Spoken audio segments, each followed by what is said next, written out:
Tell me, are you Black business? I am Black business. Do you support Black businesses? Listen, I support Black business because I am Black business. Black Business Expo, one of the largest business showcases in the history of Black business in the world. The world! Sign up today at www.blackbusinessexpousa.com or call 919-308-9090. I am Black business. I am Black business. From the moment I wake until the time I sleep, I am Black business. I am Black business. Are you Black business? I am Black business. Do you support Black businesses?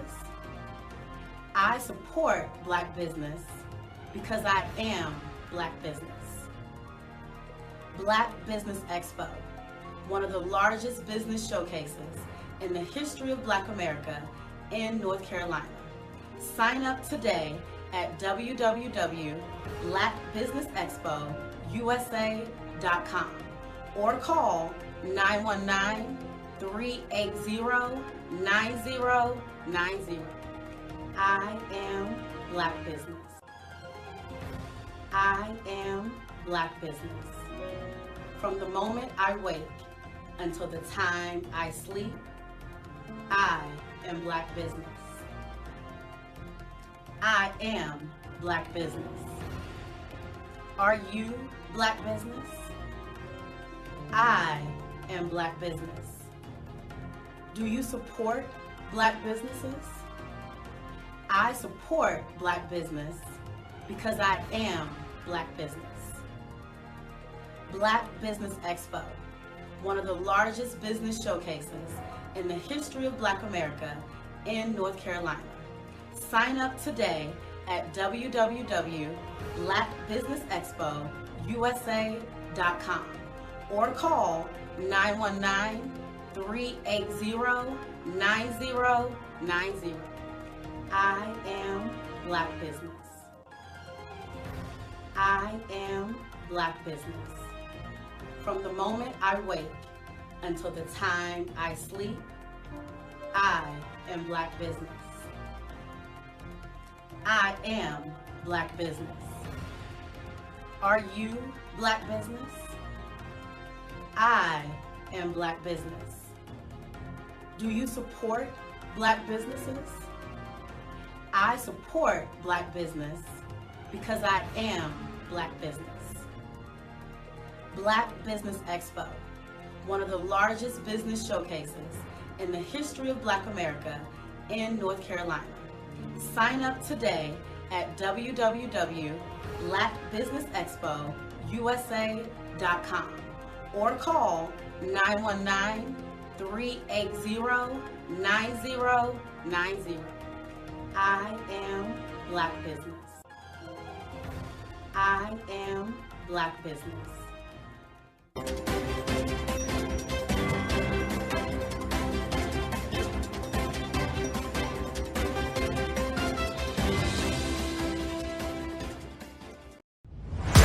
Social media is evolving. It's more vibrant, more colorful, more energetic, and so are you. It's not just photos anymore. It's video, it's audio, it's subscriptions. And now there's Fanbase, a new monetized social network. Fanbase delivers the complete native app experience with full content monetization for every user. No algorithms that shadow ban your engagement or growth, and no ads. Follow anyone for free and subscribe directly to your favorite creators for $4.99 a month. Plus, show some love by tipping on any post. Also, make a Fanbase page and monetize your content the same way. Finally, connect with your followers by posting the amazing content you already create. And now, get paid for it. It's time to energize and monetize, because everyone's a fan of something and everyone has a fan base.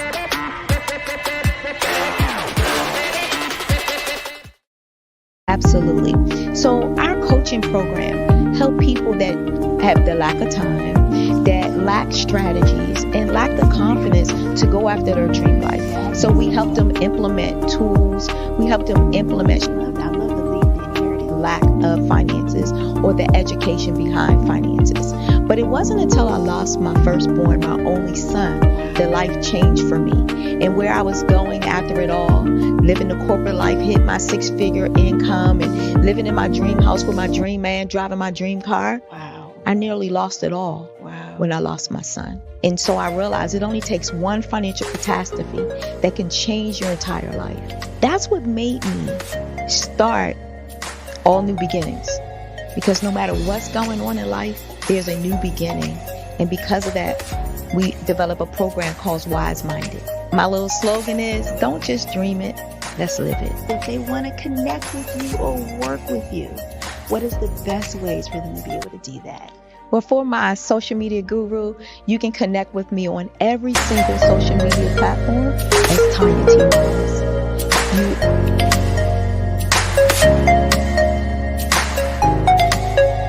Artist to me is a creative expression of something from nothing. You know, it explodes onto the canvas, or it explodes on in my work. One of the things that I try to do more than anything is I try to just give the lines and the movements and emotions and expressions into what I do. Art really means to me a chance to express how I feel deep down inside. Most of my art begins as a thought that I might have, you know, whether it's sports, whether it's history, whether it's a woman or a man. It pretty much starts as an idea of thought before I get into the actual image of what I'm going to draw. I do a lot of historical pieces. I was a history minor in college, and I love to do history pieces. And a lot of times I'm thinking about history, and then I try to make that history impact you as you look at it. That's one of the reasons I do pictures so large. People ask me, why do I do the pictures so big? And I tell them, I want the piece to impact them as they're looking at it, to kind of dominate them, dominate their space. And most of my pieces I try to do off page. I don't try to do anything that's going to be in those four corners or in a square. And I want your imagination to be a part of the piece that you're looking at.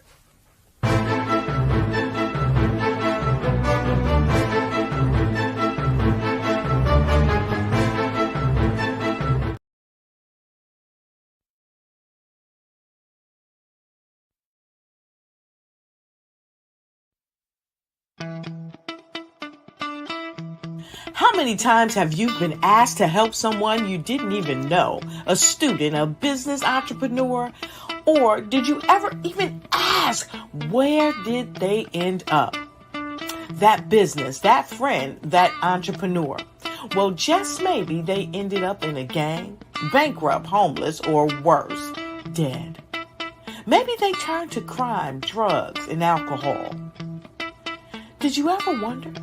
Did you destroy their dream, or was your life always so easy? At the Black Business Olympics, we started a movement to help students complete.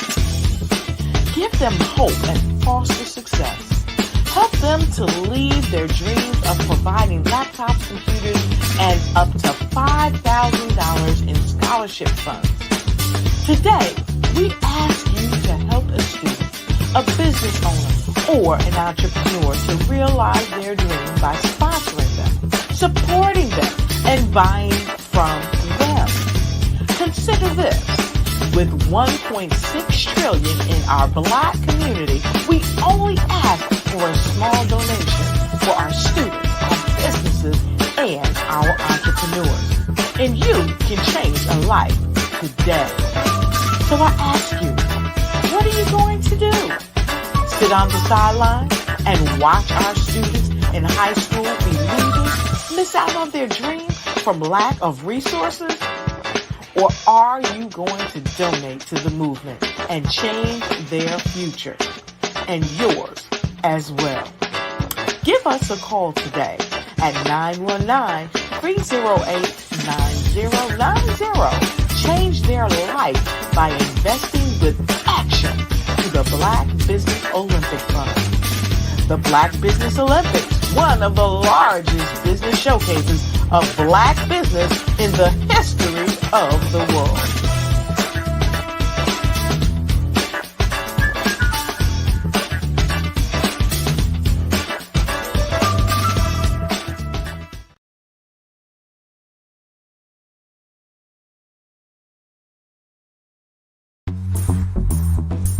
Attention all entrepreneurs and companies. Are you looking for reliable and efficient virtual assistants and back office support to help you manage your business tasks? Look no further than Superwoman Business Services.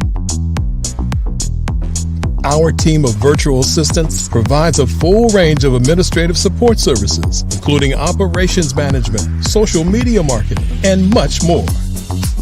We also offer website design services to help you create a professional online presence that reflects your unique brand. In addition to administrative support and website design, we offer business development and structuring services to help you grow your business and achieve your goals. We'll work closely with you to identify areas of improvement and develop a customized plan to help you reach your full potential. At Superwoman Business Services, we understand that running a business can be overwhelming and time-consuming. That's why we're here to help you fly high and achieve success. Our virtual assistants are highly skilled, experienced, and dedicated to providing you with the support you need to thrive. Come fly with us and take your business to new heights. Let us help you become the superhero entrepreneur you are meant to be.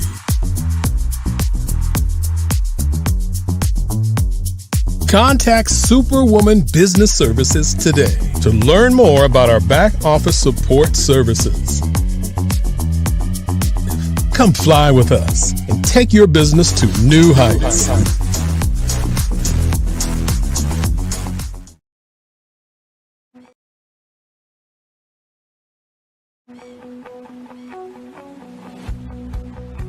I am Black business. From the moment I wake until the time I sleep. Yes, I am Black business. I am Black business. Tell me, are you Black business? I am Black business. Do you support Black businesses? Listen, I support Black business because I am Black business. Black Business Expo, one of the largest business showcases in the history of Black business in the world. The world! Sign up today at www.blackbusinessexpousa.com or call 919-308-9090. I am Black business.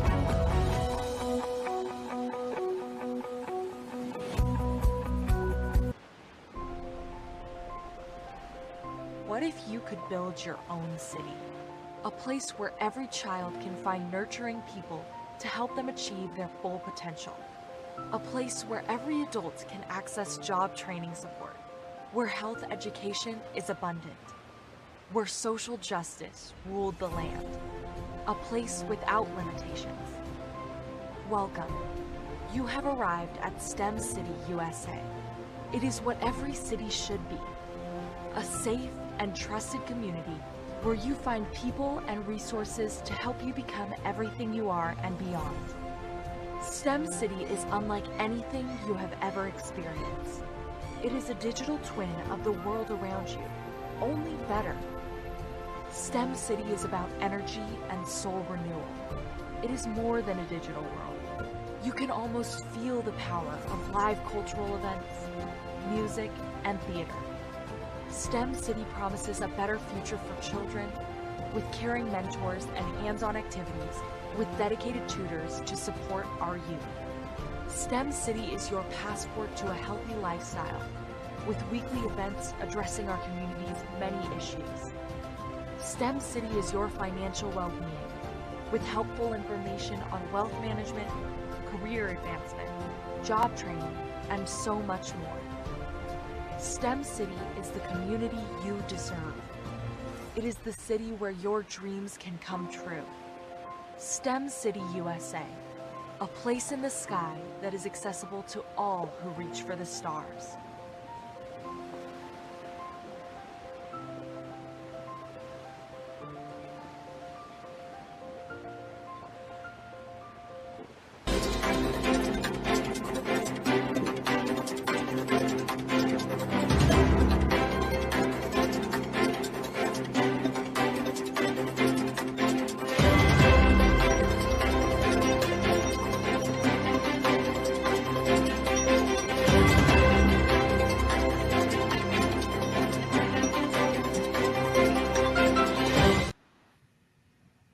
Good afternoon, business owners, entrepreneurs, thought leaders, and corporations. Welcome to the Black Business Network. My name is Sidney Wormsby, and I'm your business moderator for this afternoon on the Black Business Network. The Black Business Network is a 24-hour business network showcasing Black businesses, business owners, entrepreneurs, and thought leaders worldwide. We have speakers from North Carolina, London, Singapore, Africa, Japan, and cities all over the United States. The Black Business Network is a global community sharing its business knowledge to empower, inspire, and educate businesses about business. Our first speaker this afternoon is Dr. Tabitha Russell. She's a distinguished figure in the world of transformational speaking, celebrated as an international keynote speaker, best-selling author, and a financial expert. With over 2 decades of experience in the financial literacy industry, she passionately champions the cause of financial empowerment. Dr. Russell's mission is clear: to empower individuals, corporate entities, and collegiate audiences to take control of their lives, to achieve financial freedom, and to attain stability and security.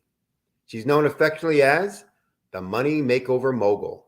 Dr. Tabitha is a trusted guide on the path to financial success. She's graced the stages of prestigious corporate events across the United States and international platforms to boot, captivating large audiences with her heart-stirring keynote speeches. Dr. Russell's commitment to women's empowerment led to the creation of Inside Inspired Women, LLC, a platform that equips savvy businesswomen with the tools they need to elevate their lives through workshops, resources, education, and coaching. I introduce to you Dr. Tabitha Russell.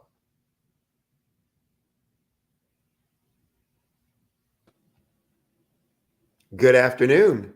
Good afternoon. How are you? Good. Sorry, I almost missed that. No, doctor. You work too hard. You work too hard and too long for those accomplishments, right? Don't let them go. Don't let them pass. I greatly appreciate it. Thank you so much. No worries. As we say, genius is common. I'll see you on the other side. Thank you.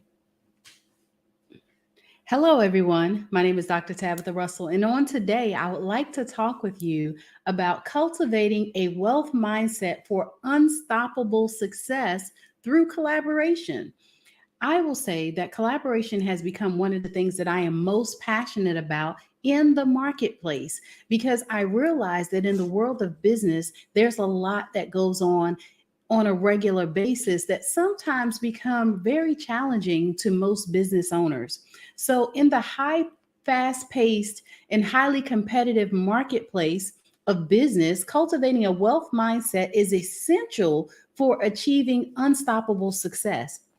However, what truly sets apart the most successful individuals and businesses is their ability to harness the power of collaboration over competition.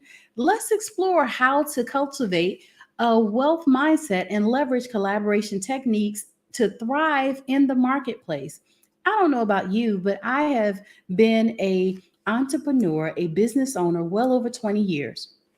Over the course of time, I've found that it is very, very competitive out there. Like, everybody wants to outdo the next person. So having a wealth mindset is not just about cultivating riches. It's a holistic approach to success that encompasses financial prosperity, personal growth and meaningful impact. And today I want to talk with you about a few techniques on how to develop and nurture this mindset. And the first thing is that we want to embrace abundance, meaning that you want to shift your perspective from scarcity to abundance. You want to understand that there are limitless opportunities, resources, and potential collaborators in the marketplace. And so by believing in abundance, you open yourself up to the world of possibilities, meaning that you expect abundance to come to you. And with that being said, you're like, probably, how does that apply to having a wealth mindset for business? It's simple, meaning that you go into collaboration as a means to be able to help as well as serve. And so you're not just always looking at how it is that I can get something out of everything that you come across, but also how it is that you can give back and how it is that you can help others to become successful. Because let's face it, when I set out on a path to become a business owner, a lot of the tools that I needed were not readily at my disposal, meaning that I had to do some research. And I also spent lots of hard days trying to figure out how to be a successful business owner. Of course, we all have the end goal of wanting to be successful and ultimately uber wealthy. But if we do not have a product that helps people, a product or service that helps people, then what are we doing? So it definitely does make a big difference when we have the opportunity to get into business and really go forward with helping and serving others. Not to mention, the second thing that we want to focus on is continuous learning. You always want to invest in your personal and your professional growth. The wealthiest individuals and businesses are often the most knowledgeable and adaptable. So, when you embrace a growth mindset for your business, as well as in the marketplace, you value learning and development.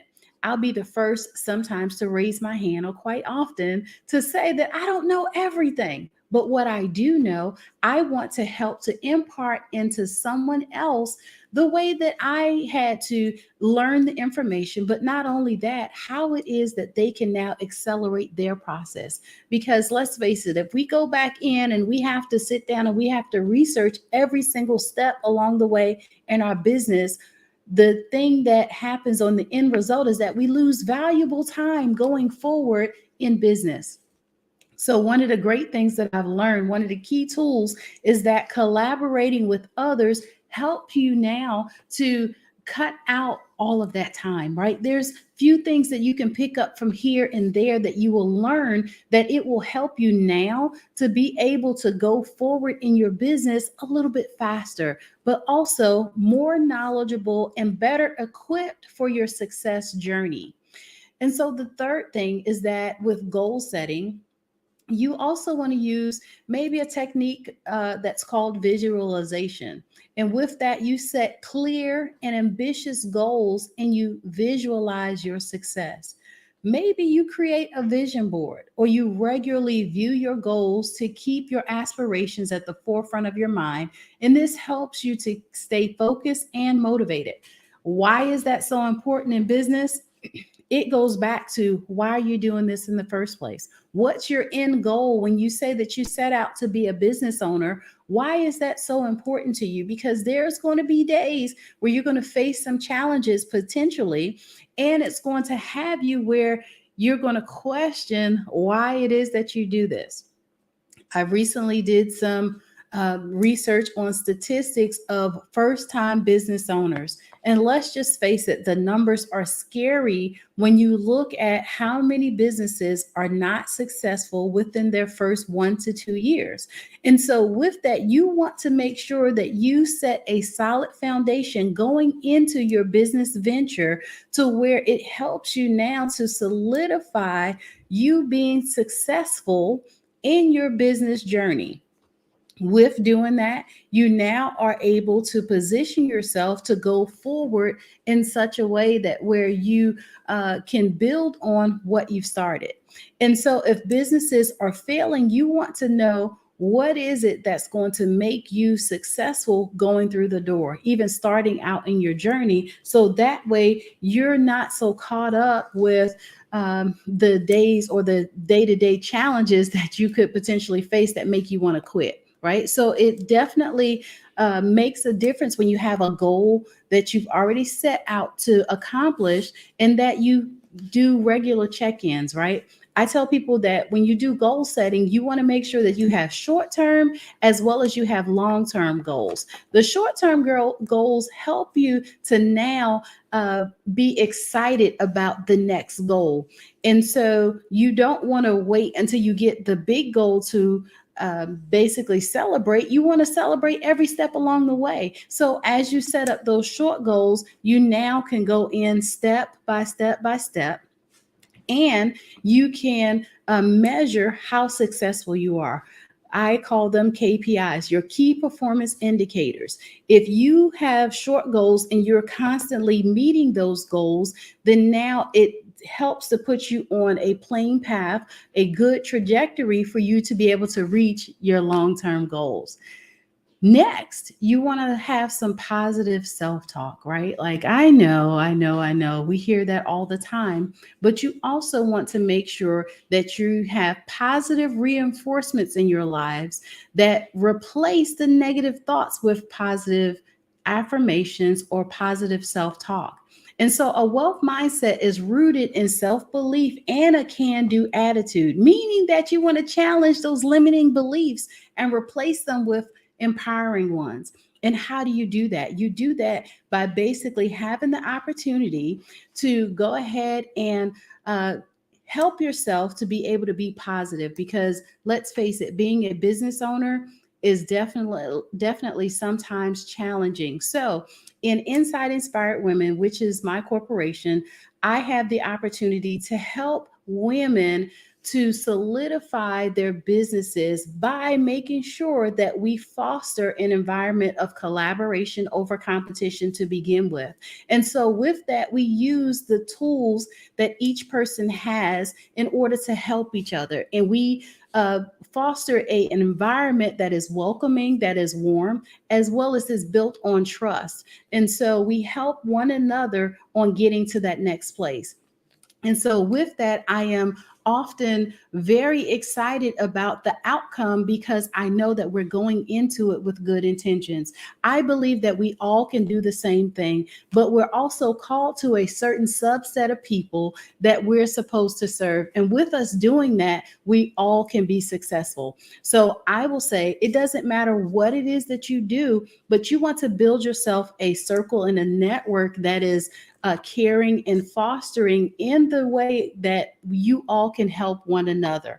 And I believe that as you continue to help one another, you have the chances of being very successful. And so with that, as we foster collaboration and a wealth mindset, we're all focusing basically on the same thing of becoming very successful. So as you're building this network, you want to build a pool of resources that potentially you share, whether it's financial capital, whether it's talent or technology. This shared investment can lead to higher returns and lower risk by amplifying your wealth building efforts, meaning that everybody now has a vested interest in the whole project and everybody being successful because you all have one goal in mind.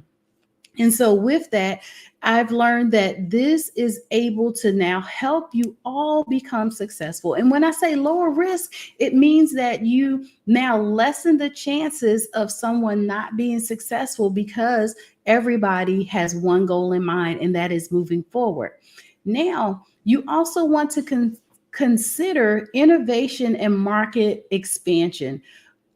I will tell you that big corporations like we'll use Walmart or McDonald's, Burger King, right? They started with one store, and before you know it, now they have thousands of stores around the country.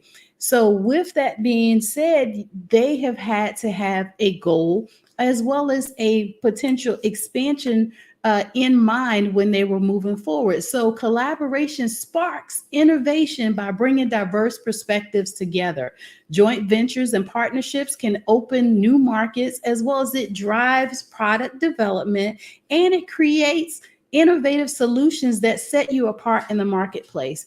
And I will say that in order for you to have continued success, you definitely have to structure yourself to where you have a niche in the marketplace. And that means that we don't necessarily always have to have a whole basket full of things in our arsenal that we use, but what's that one good thing that you can pull out of there that you can say that you can build on that will make you massively successful?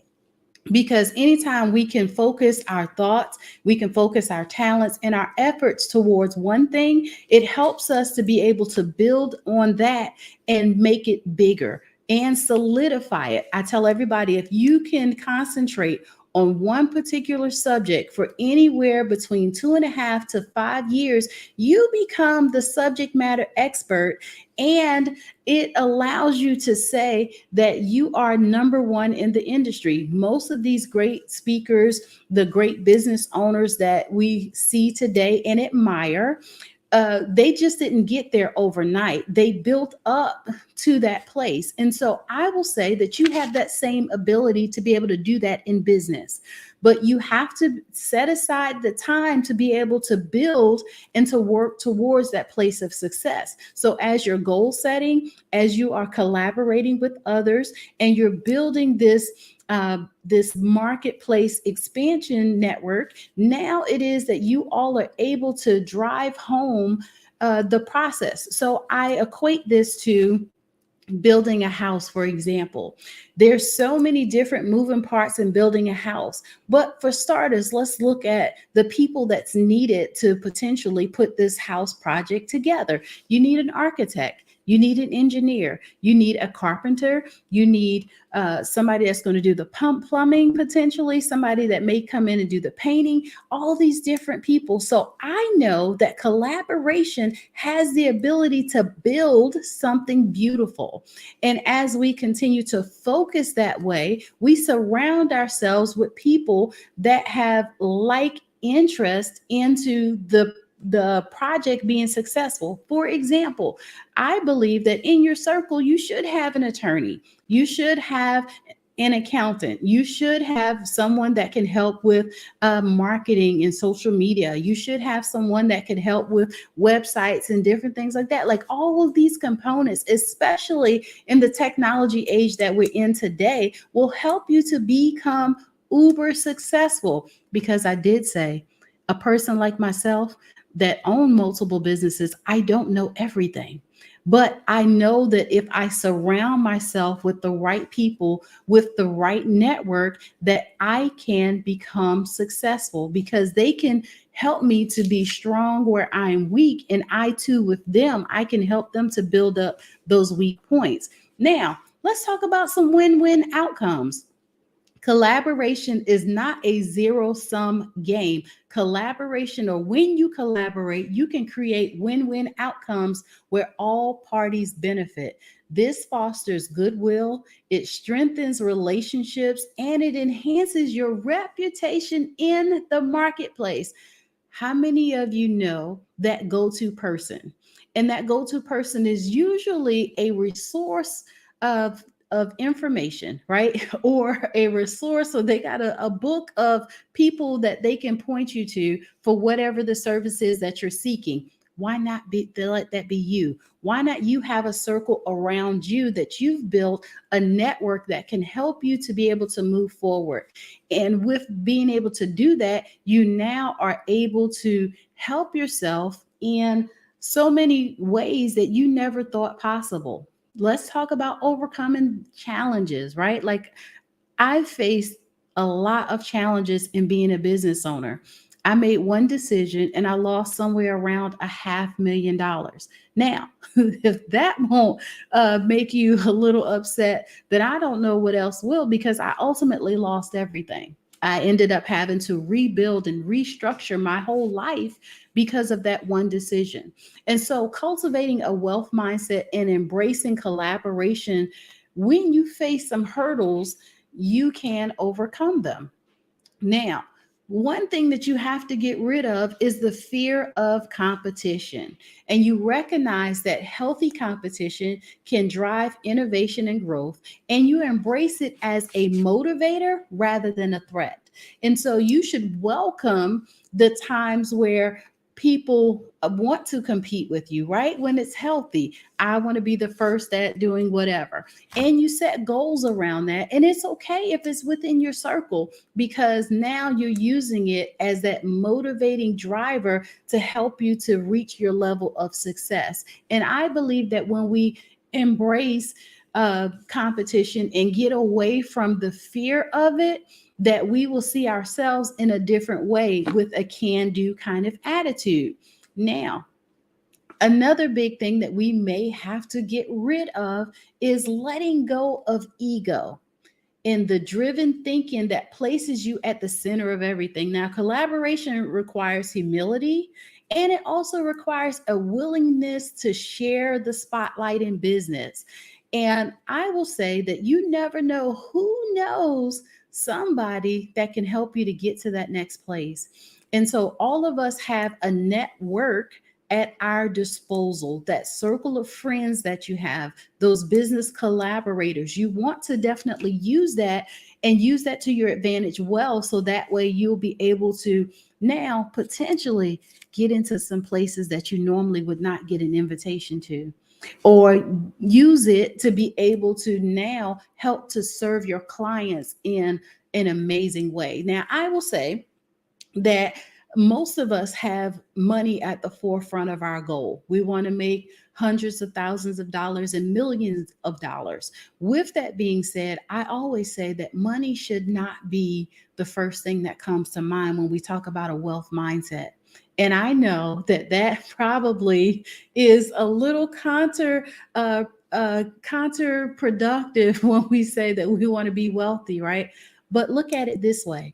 If we put providing good services and good products in front of people, money becomes a byproduct of you being able to do that.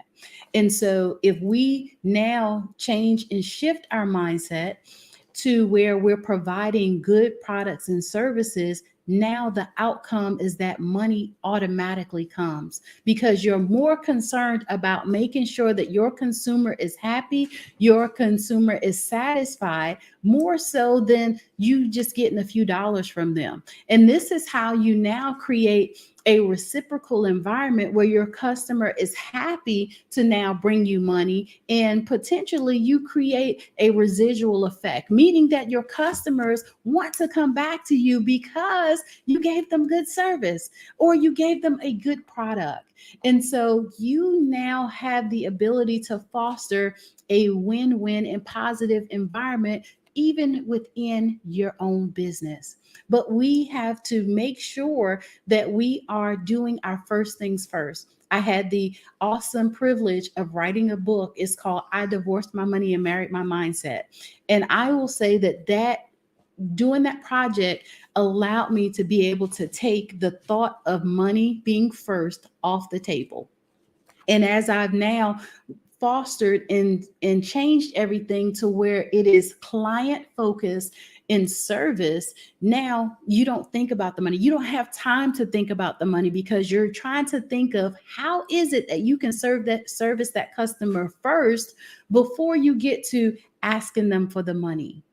And so once you create that type of environment, there's no question of whether or not people will pay you for the service that you offer or the product that you offer, because they know that they're going to get a quality product from the start. Now, let's talk about how it is in our communities, right? That we have trust issues. Trust issues, building trust takes time, I will say. And it's very easy to be looking at the competition sideways because you feel like that they're going to come in and take over or take something from you. But you want to start with small collaborative projects and gradually build stronger partnerships as your trust develops. And I understand that even with customers nowadays, the reason why you see so many companies hammering commercials today, because it sometimes takes anywhere from 7 to 9 touch points to build trust with a customer. Because most customers want to know, like, and trust you before they even do business with you, meaning that they'll give you a chance, right? You open up a new business and everybody's flocking there and the line is around the building. They're going to come in and they're going to want to do business with you. However, if the service is not good, if the product is not good, they may not come back. So this is where collaborating with now like-minded people and doing some projects, maybe potentially on a smaller scale to fill things out, right?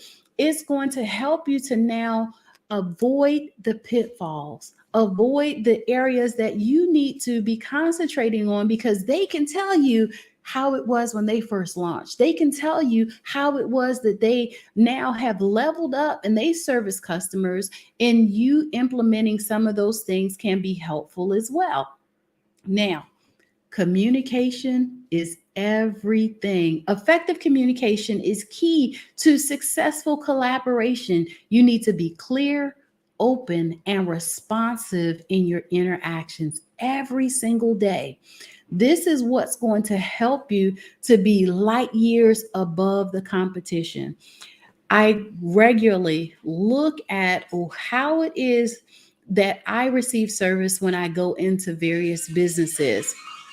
And being able to do that helps me now to be able to move forward with the products and services that I offer, right? The way that I do business.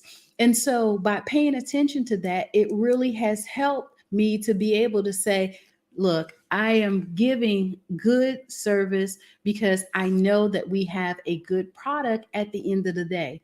Now, I quite often see that wherever we pay our money, we naturally pay attention, meaning that wherever we are going out, say we're going to a restaurant, right? We're looking at everything that's happening in that interaction from the time that we sit down to the table, when they come over to greet us, when they bring us our drinks, how long it takes for the appetizer to come out, and especially the meal, right? So have you ever gone into a restaurant or gone into an establishment and you are super hungry and you're ready for your meal to come out and it takes a long time?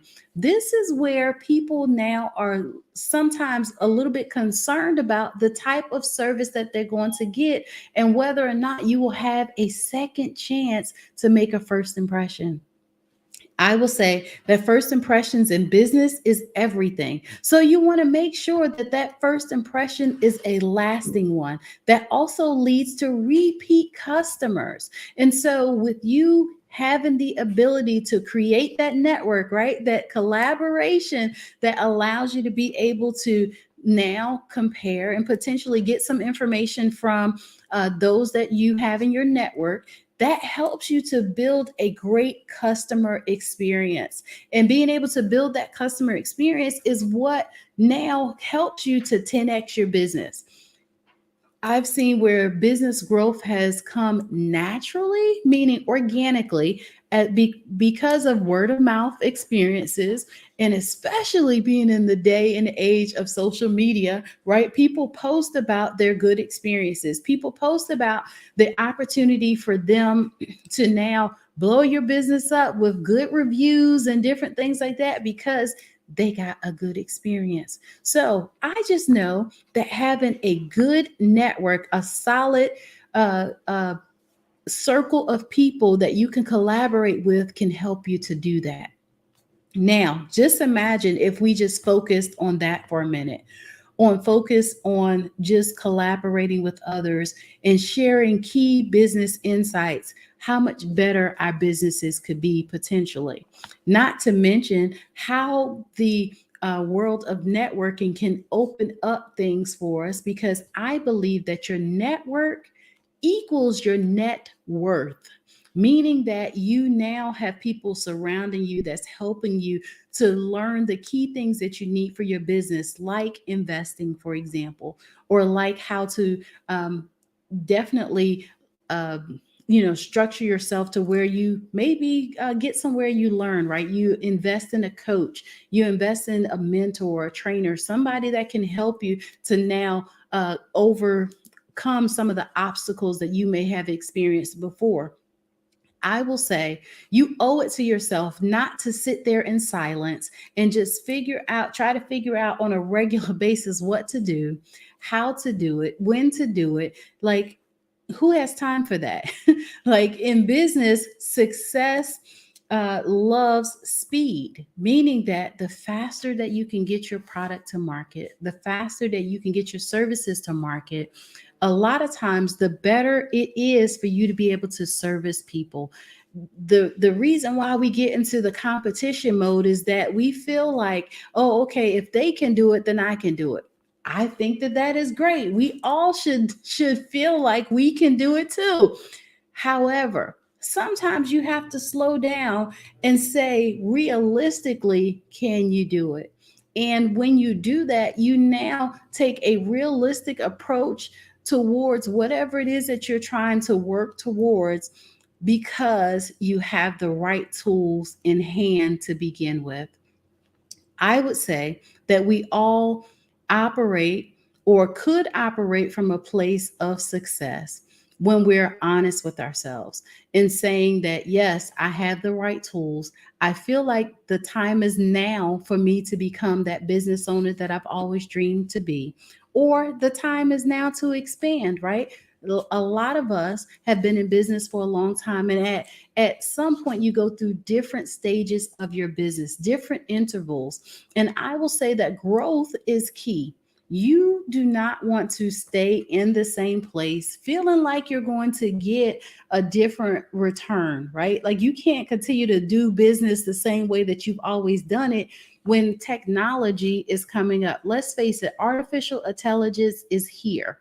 And it's been here for quite a long time. But however, it's just getting to the consumer market. With that being said, have you thought about embracing that and putting that in your business? So maybe in your network, right? Those that you collaborate with, you need a specialist, somebody that can help you now learn the marketplace with that. So in the marketplace, a wealth mindset is the foundation of unstoppable success. And by embracing abundance, continuous learning, positive self-talk, and clear goal setting, you can cultivate a mindset that attracts prosperity. And when you combine this mindset with collaborative techniques, you can unlock a potential formula for achieving unprecedented success in your business. Now, that's a lot to take in, right? Now, remember that wealth is not just about money. It's about the value that you create, the impact you have on others, and the fulfillment you derive from your endeavors. So cultivating a wealth mindset and embracing collaboration are powerful tools that can elevate your business and your life to new heights of achievement and fulfillment in the marketplace. That's why in my program, I am so passionate about us working together. And so from day one, week one, we go in and we talk about what our visions are and how our vision aligns with what it is that we have set for our end goal. Knowing that when we create our businesses, we want to create a fostering environment for growth. Not just for the business. No. How is it that we can put a plan together that we grow from the inside out? And then how it is that we can serve people from the fullest, right? So that way they're pleased and well satisfied, because we want to make sure that our clients are getting what we say that we're going to do when we're going to help them in business. Even when I go out and I am talking in corporations or I'm talking in colleges on leadership or I'm doing any type of training, I want to make sure that I am servicing them just the same, right? Because I realized that being a business owner is not really about me just to put my hand up to say that I own a business, but I am putting myself on the front lines to say that I want to serve others. And you can do the same thing too in the marketplace by making yourself available, but also putting service first instead of just how can I make the money, right? So I believe that putting all of these things in place and knowing that it's not about the business, but it being about the value that you create, you can do some majorly massive things in the marketplace, but you've got to do the first things first, right?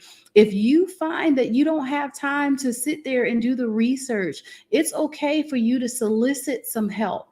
Get yourself a coach, get with somebody that can help you to now identify your blind spots.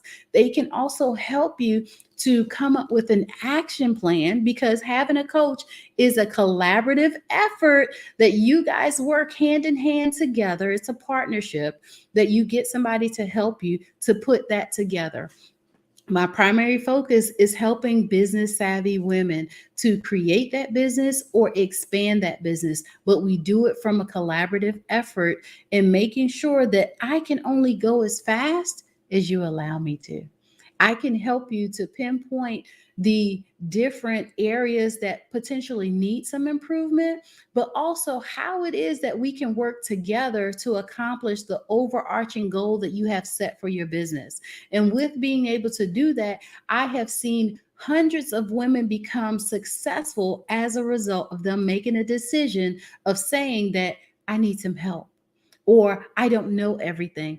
And with getting some help, we're now able to go through the process and have it to come out to where it is a successful business. But it starts with a decision and it starts with a plan. So I am so excited to share with you on how it is to become a majorly successful business owner, as well as now to work towards expansion. You can do anything that you set out to do, but you've got to have a willingness to want to do that. Collaboration is a great way for you to be able to do that, because you allow yourself to now embrace the information that you're taking in, as well as you have the ability to now apply that information real time in your business and go forward and be successful. So it always gives me a pleasure to talk about collaboration over competition in the marketplace and in business each and every time. Well, you know that picture of a fire hydrant wide open and somebody standing there with their mouth open trying to take it all in? You had so much info that's so valuable for so many people. I'm sure there's lots of folks who are feeling like that right now, like mind blown, mind blown. So how do people get a hold of you? What's the best way for people to get a hold of you when they want to be able to, can you give me that again, but a little slower, a little more depth over a few more days, et cetera? How do they get more info from you? How do they work with you? What's the best way for them to contact you? Thank you so much. My website is drtabitharussell.com, as well as on social media. It is I am Dr. Tabitha on all social media platforms. I am Dr. Tabitha. That's right. Okay. All right. Well, it was a pleasure listening to you. And I'm sure everybody out there got a ton of information. It was very useful, very profound. We appreciate your time. And I look forward to working with you, again in the future. As we say, genius is common. I'll see you on the other side. Yeah. All right. Well, again, that's the kind of info and insight you get from being with Black Business Expo. So I want to take a little time to give more information about the mission. Black Business Expo's mission is to raise funds for high school seniors going to college or for K through 12 entrepreneurs. The expo is a fundraiser for students. And so you can go to the website, www.blackbusinessexpousa.com. Again, that's blackbusinessexpousa.com to donate to the scholarship fund. You can also use Cash App, and the info should be rolling on the screen below. It's the account is $BBXUSA. Again, $BBXUSA. Our goal is to give laptops and up to $5,000 to 10 students. And students, you can register at www.blackbusinessexpousa.com. Remember, every dollar counts. So we want to remind you, please donate to the scholarship fund. I also want to take time to thank our Black Business Expo USA sponsors for this month, September 2023. Those sponsors include NC100, Moody Capital Partners, Suede Soul, Lotus Richer Coaching and Training, Carolina, Virginia Minority Supplier Development Council, Step Management, BHS and Associates, Margie McLean Foundation, Inc., Genius is Common, Earth Essentials, Milani Shani Global, Executive Women's Success Institute, The Quality Coaching Company, Superwoman Business Services, Creative Force Studios, Lee Entertainment, Artistic App Design, Black Business Expo USA. Stay tuned for more programming. Remember, genius is common, and I'll see you on the other side.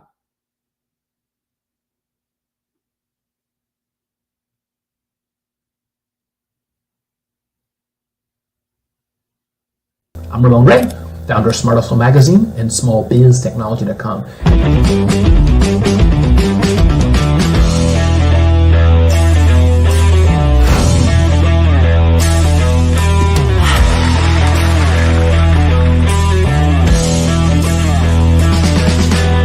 You're here today to celebrate small business success. Stand up on your feet. You rocked the house. It was amazing. Didn't we learn? For me, success comes from failure. One thing not to do is shake somebody's hand like this.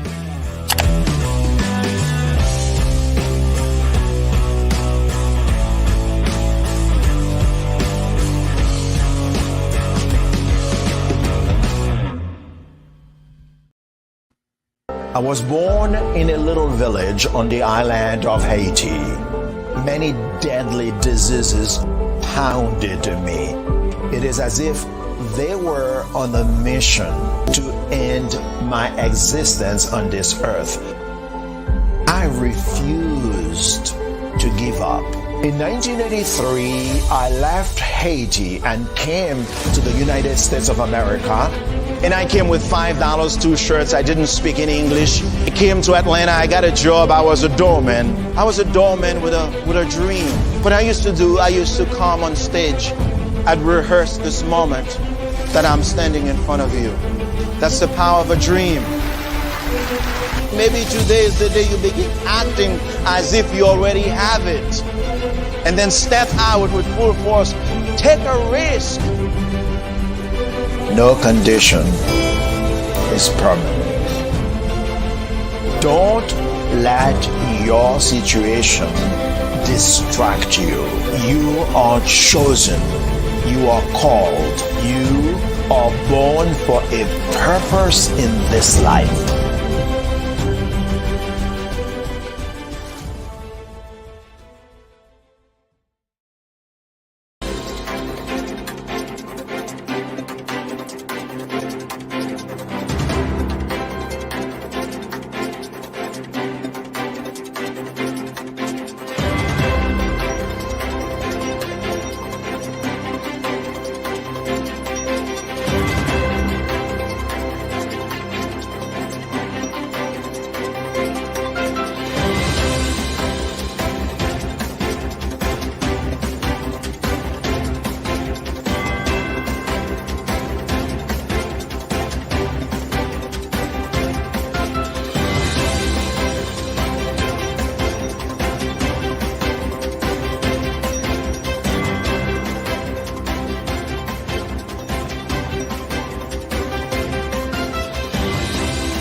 Dr. Eric Kelly III and a host of phenomenal speakers from all around the globe for this 7-day virtual event that you don't want to miss. The mission of the Black Business Expo is to raise scholarship money from kids all the way from high school all the way from college. The Black Business Olympics is one of the largest Black business showcases in the world. It is an opportunity for businesses and companies to showcase their businesses globally. We are going to be giving away laptops up to $5,000 away to students. Again, I'm Olivia Appleberry, the founder of 2 Cents Finance and one of the speakers for the expo. I am so excited to see you there. For more info, go to www.blackbusinessexpousa.com or call 919-308-9090 and hope to see you there.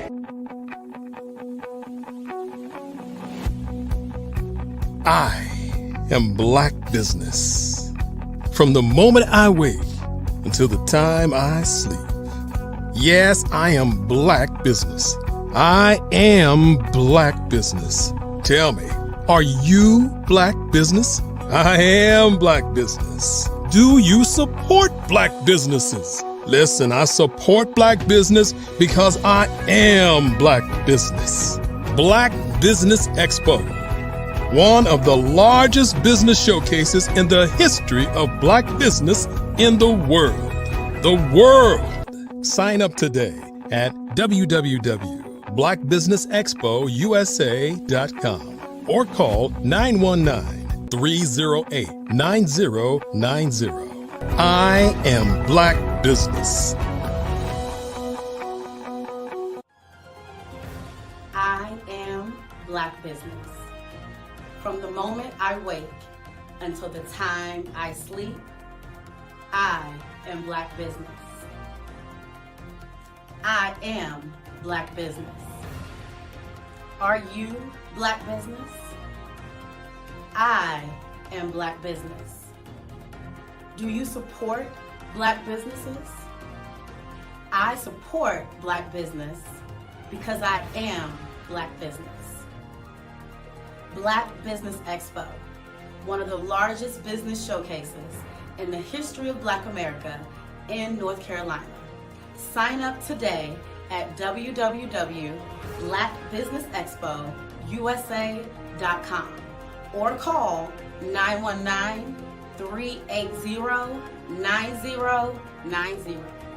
I am Black business. I am Black business. From the moment I wake until the time I sleep, I am Black business. I am Black business. Are you Black business? I am Black business. Do you support Black businesses?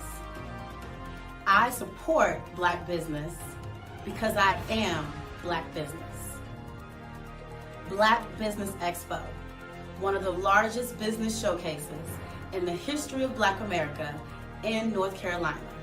Sign up today at www.blackbusinessexpousa.com or call 919-380-9090. I am Black business. I am Black business. From the moment I wake until the time I sleep, I am Black business. I am Black business. Are you Black business? I am Black business. Do you support Black businesses? I support Black business because I am Black business. Black Business Expo, one of the largest business showcases in the history of Black America in North Carolina. Sign up today. How many times have you been asked to help someone you didn't even know? A student, a business entrepreneur? Or did you ever even ask, where did they end up? that business, that friend, that entrepreneur. Well, just maybe they ended up in a gang, bankrupt, homeless, or worse, dead. Maybe they turned to crime, drugs, and alcohol. Did you ever wonder? Did you destroy their dream, or was your life always so easy? At the Black Business Olympics, we started a movement to help students complete. Give them hope and foster success. Help them to leave their dreams of providing laptops, computers, and up to $5,000 in scholarship funds. Today, we ask you to help a student, a business owner, or an entrepreneur to realize their dream by sponsoring them, supporting them, and buying from them. Consider this. With $1.6 trillion in our Black community, we only ask for a small donation for our students, our businesses, and our entrepreneurs. And you can change a life today. So I ask you, what are you going to do? Sit on the sideline and watch our students in high school be leaving, miss out on their dream from lack of resources? Or are you going to donate to the movement and change their future and yours as well? Give us a call today at 919-308-9090. Change their life by investing with action to the Black Business Olympic Fund. The Black Business Olympics, one of the largest business showcases of Black business in the history of the world.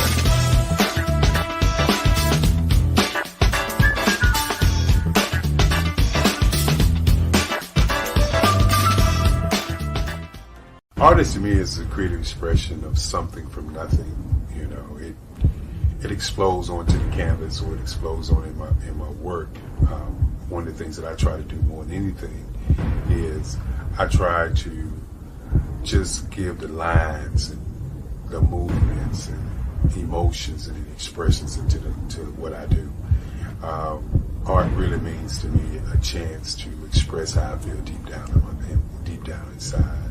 Most of my art begins as a thought that I might have, you know, whether it's sports, whether it's history, whether it's a woman or a man. It pretty much starts as an idea of thought before I get into the actual image of what I'm going to draw.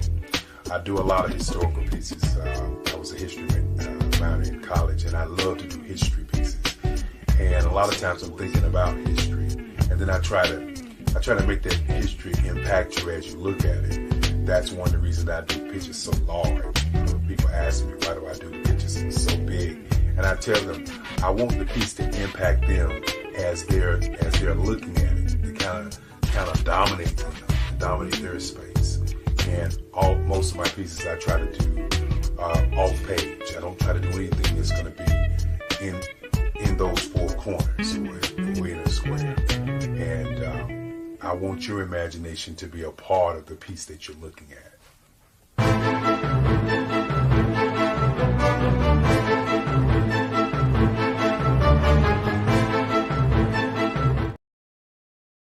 Hello, I am Dr. Eric Kelly III, the visionary strategist and founder of the Black Business Olympics. I invite you to showcase your Black-owned businesses on the Black Business Network global stage. The Black Business Olympics is a global Black Business Network platform that propels Black-owned businesses into the international spotlight. By showcasing your business on the Black Business Olympics platform, you can reach a worldwide audience of potential customers, partners, and investors. You can also establish yourself as a thought leader, an expert in your field, attract lucrative partnerships, and more speaking engagements. In addition, the Black Business Olympics platform provides a valuable opportunity to connect and collaborate with like-minded entrepreneurs and business professionals from around the world. This can lead to new business opportunities, ideas, and relationships. Finally, by sharing your story and expertise on the Black Business Olympics platform, you can inspire and empower others. This is a powerful way to make a positive impact on the world and leave a lasting legacy. If you are a Black-owned business owner, I encourage you to seize the opportunity to showcase your business on the Black Business Olympics platform. It is a once-in-a-lifetime opportunity to make an indelible mark on the world. Be one of the 1,000 visionary entrepreneurs who are changing students' lives, shaping industries, and leaving an unforgettable legacy for their families. Unleash your voice on our global stage and watch your business thrive. Black Business Olympics is one of the largest Black business showcases in the history of Black business in the world. Yes, the entire world. Just give me a call today at 919-308-9090.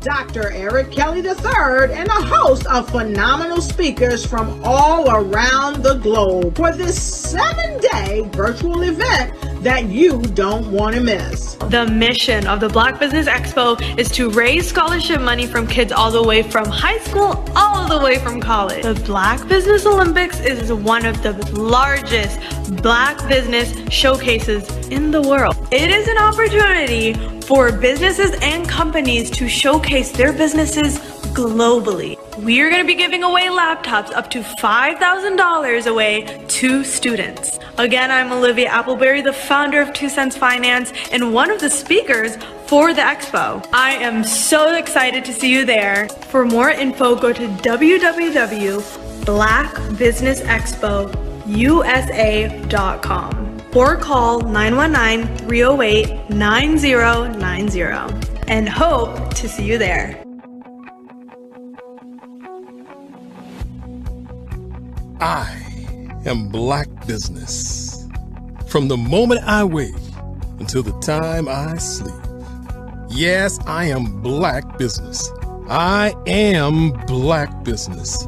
Tell me, are you Black business? I am Black business. Do you support Black businesses? Listen, I support Black business because I am Black business. Black Business Expo, one of the largest business showcases in the history of Black business in the world. The world! Sign up today at www.blackbusinessexpousa.com or call 919-308-9090. I am Black business. I am Black business. From the moment I wake until the time I sleep, I am Black business. I am Black business. Are you Black business? I am Black business. Do you support Black businesses? I support Black business because I am Black business. Black Business Expo, one of the largest business showcases in the history of Black America in North Carolina. Sign up today at www.blackbusinessexpousa.com or call 919-380-9090. I am Black business. I am Black business. From the moment I wake until the time I sleep, I am Black business. I am Black business. Are you Black business? I am Black business. Do you support Black businesses? I support Black business because I am Black business. Black Business Expo, one of the largest business showcases in the history of Black America in North Carolina. Sign up today at www.blackbusinessexpousa.com or call 919-380-9090. I am Black business. I am Black business. From the moment I wake until the time I sleep, I am Black business. I am Black business. Are you Black business? I am Black business. Do you support Black businesses? I support Black business because I am Black business. Black Business Expo, one of the largest business showcases in the history of Black America in North Carolina. Sign up today at www.blackbusinessexpousa.com or call 919-380-9090. I am Black business. I am Black business.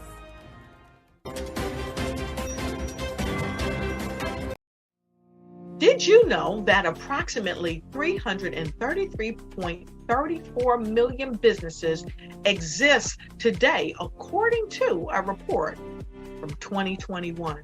And you may be one of those businesses, or maybe you're not in the business market yet, but you're aspiring to be a business owner. Well, guess what? You're in the right place at the right time. Because let's face it, everything is about timing and opportunity. Hi, my name is Dr. Lotus Richey, and I'm the CEO and founder of the Lotus Richey Coaching and Consulting LLC, along with the Lotus Richey Ignite Show. 15 minutes of success with Dr. Lotus Richey, as well as books to boom your business and bring who you are. And today, I want to bring this amazing message to you about the Black Business Network and the Black Business Olympics. See, the Black Business Network and the Black Business Olympics is designed to help people just like you, that's right, that look like me, to take their business to the next level. Not just in your front yard or your backyard, but globally. The Black Business Network and Black Business Olympics is designed not to just help you survive, but to help you thrive. So join us today as we come together with businesses all around the world to support our students, our children, our young teens, our young entrepreneurs. What we do is we come together to help raise funds for students who are aspiring to be business entrepreneurs, who are aspiring and who are thriving in college. We endow them with a wonderful opportunity to gain scholarship of either a laptop or several thousands of dollars. And we invite you to help be a contributor to this amazing opportunity to help someone that looks just like you. So join us today at our website and let us connect with you and help you ignite and take flight in every area of your life on the Black Business Network and the Black Business Olympics. I'd like you to imagine with me, if you will, opening an app where you can collaborate with like-minded individuals from around the world, get inspiration and in-app tools to launch and grow your business, as well as share your knowledge and earn compensation, all in one app. Well, the name of that app is Truso, short for Truly Social. Hi, I'm Matthew Newman, the founder and CEO of Truso. A new concept in social media, Trousseau is designed from the ground up to be a platform that's both social and empowering for all its users.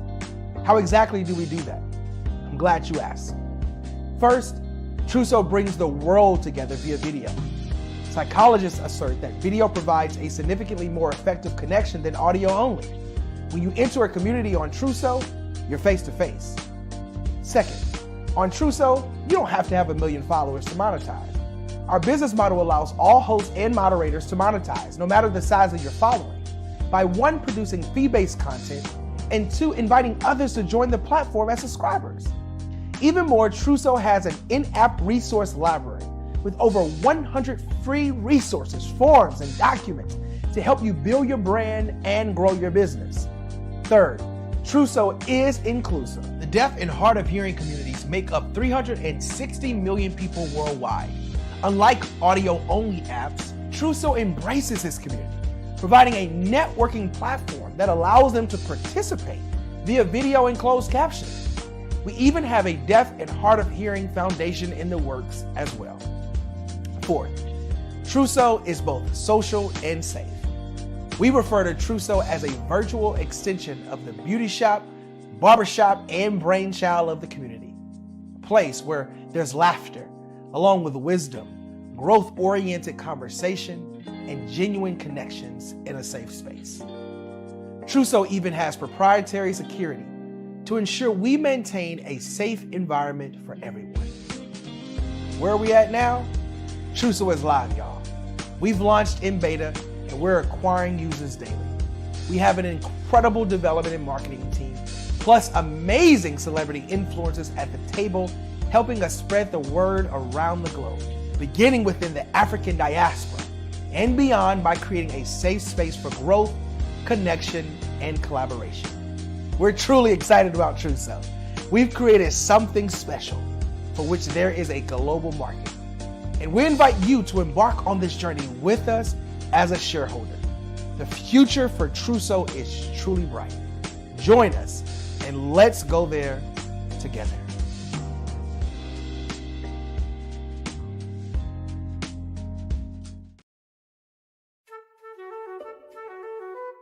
This is Dr. Arnold T. Petsworth. He's the owner of Petsworth Vet World, a veterinary clinic in Hopton, Connecticut. His patients include dog, cat, frog, fish, Goldie?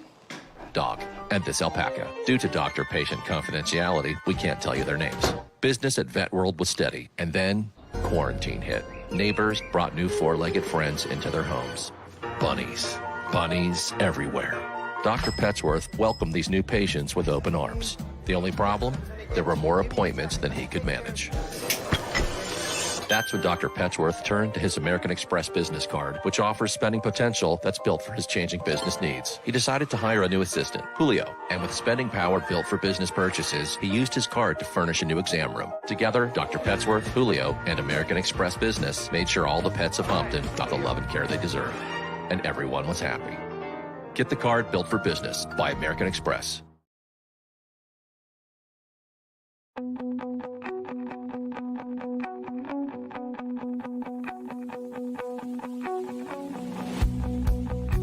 I am Black business. From the moment I wake until the time I sleep. Yes, I am Black business. I am Black business. Tell me, are you Black business? I am Black business. Do you support Black businesses? Listen, I support Black business because I am Black business. Black Business Expo.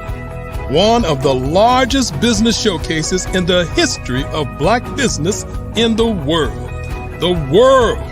Sign up today at www.blackbusinessexpousa.com or call 919-308-9090. I am Black business.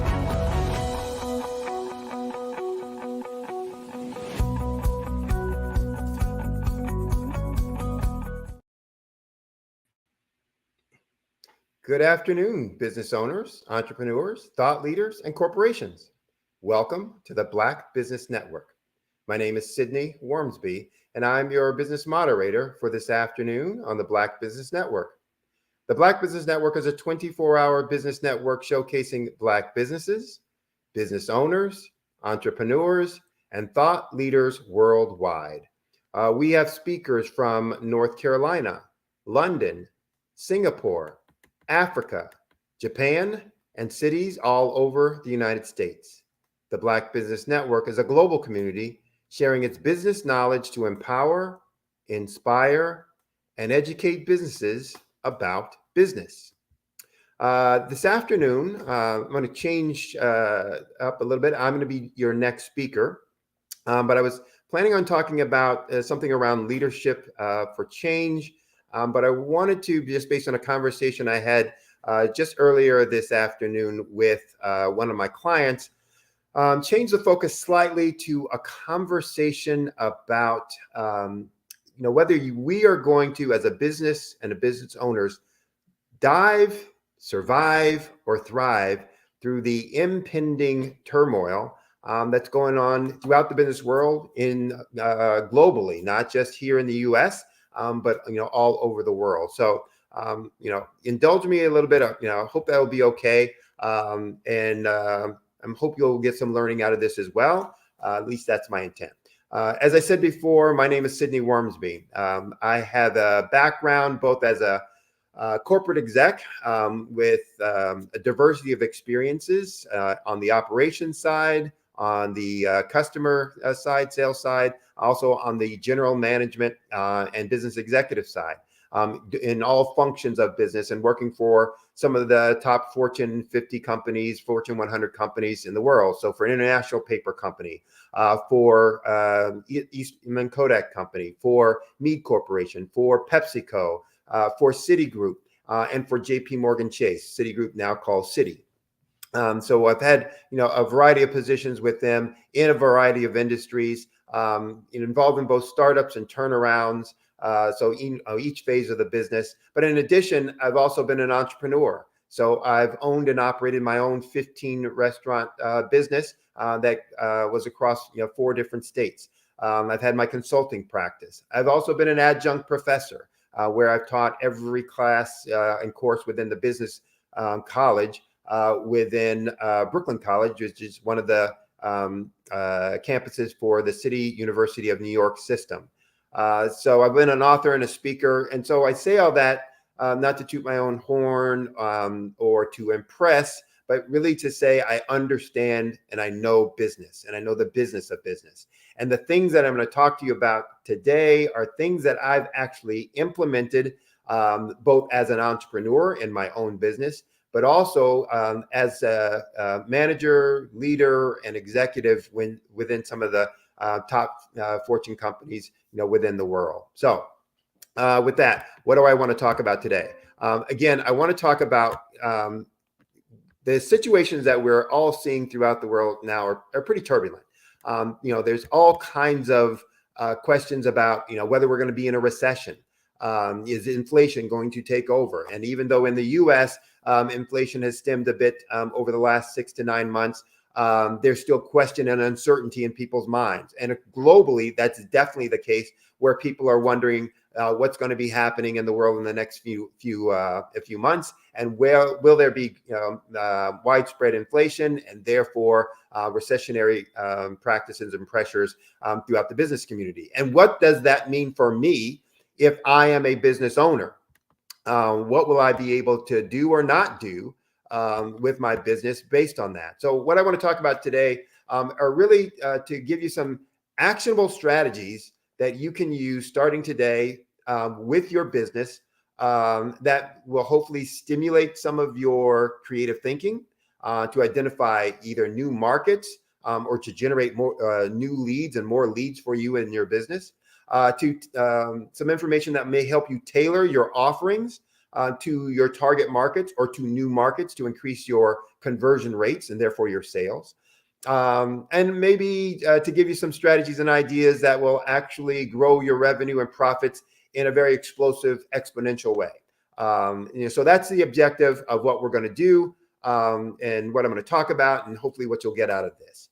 And I'm going to start by talking about, a recession. And what is a recession? Or, if we're having inflationary pressures that will become recessionary, what does that actually mean? And why do people get worried about that? And I'm not an economist, so I'm not trying to give you a technical economic definition of any of this, or get into all kinds of supply side, and supply and demand, kind of conversations. It's really just to give us a working knowledge that we can use in the conversation. And so a recession is nothing more than a decline in economic activity. And it's a decline in that activity over an extended period of time, not for a day or a week or two, but over several quarters, so anywhere from, 6 months to longer. And so we're looking at periods of time where people's individual economic activity is shrinking. They're doing less in the market. They're buying less in the market. And that's put pressures on business as to what are they going to do in order to make it through that.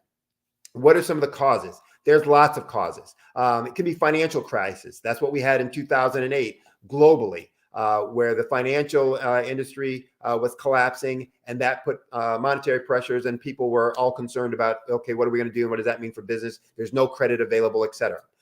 It can be an economic bubble bursting. That's what we had with the real estate issues back in 2000, whatever that was, 2003, 2004.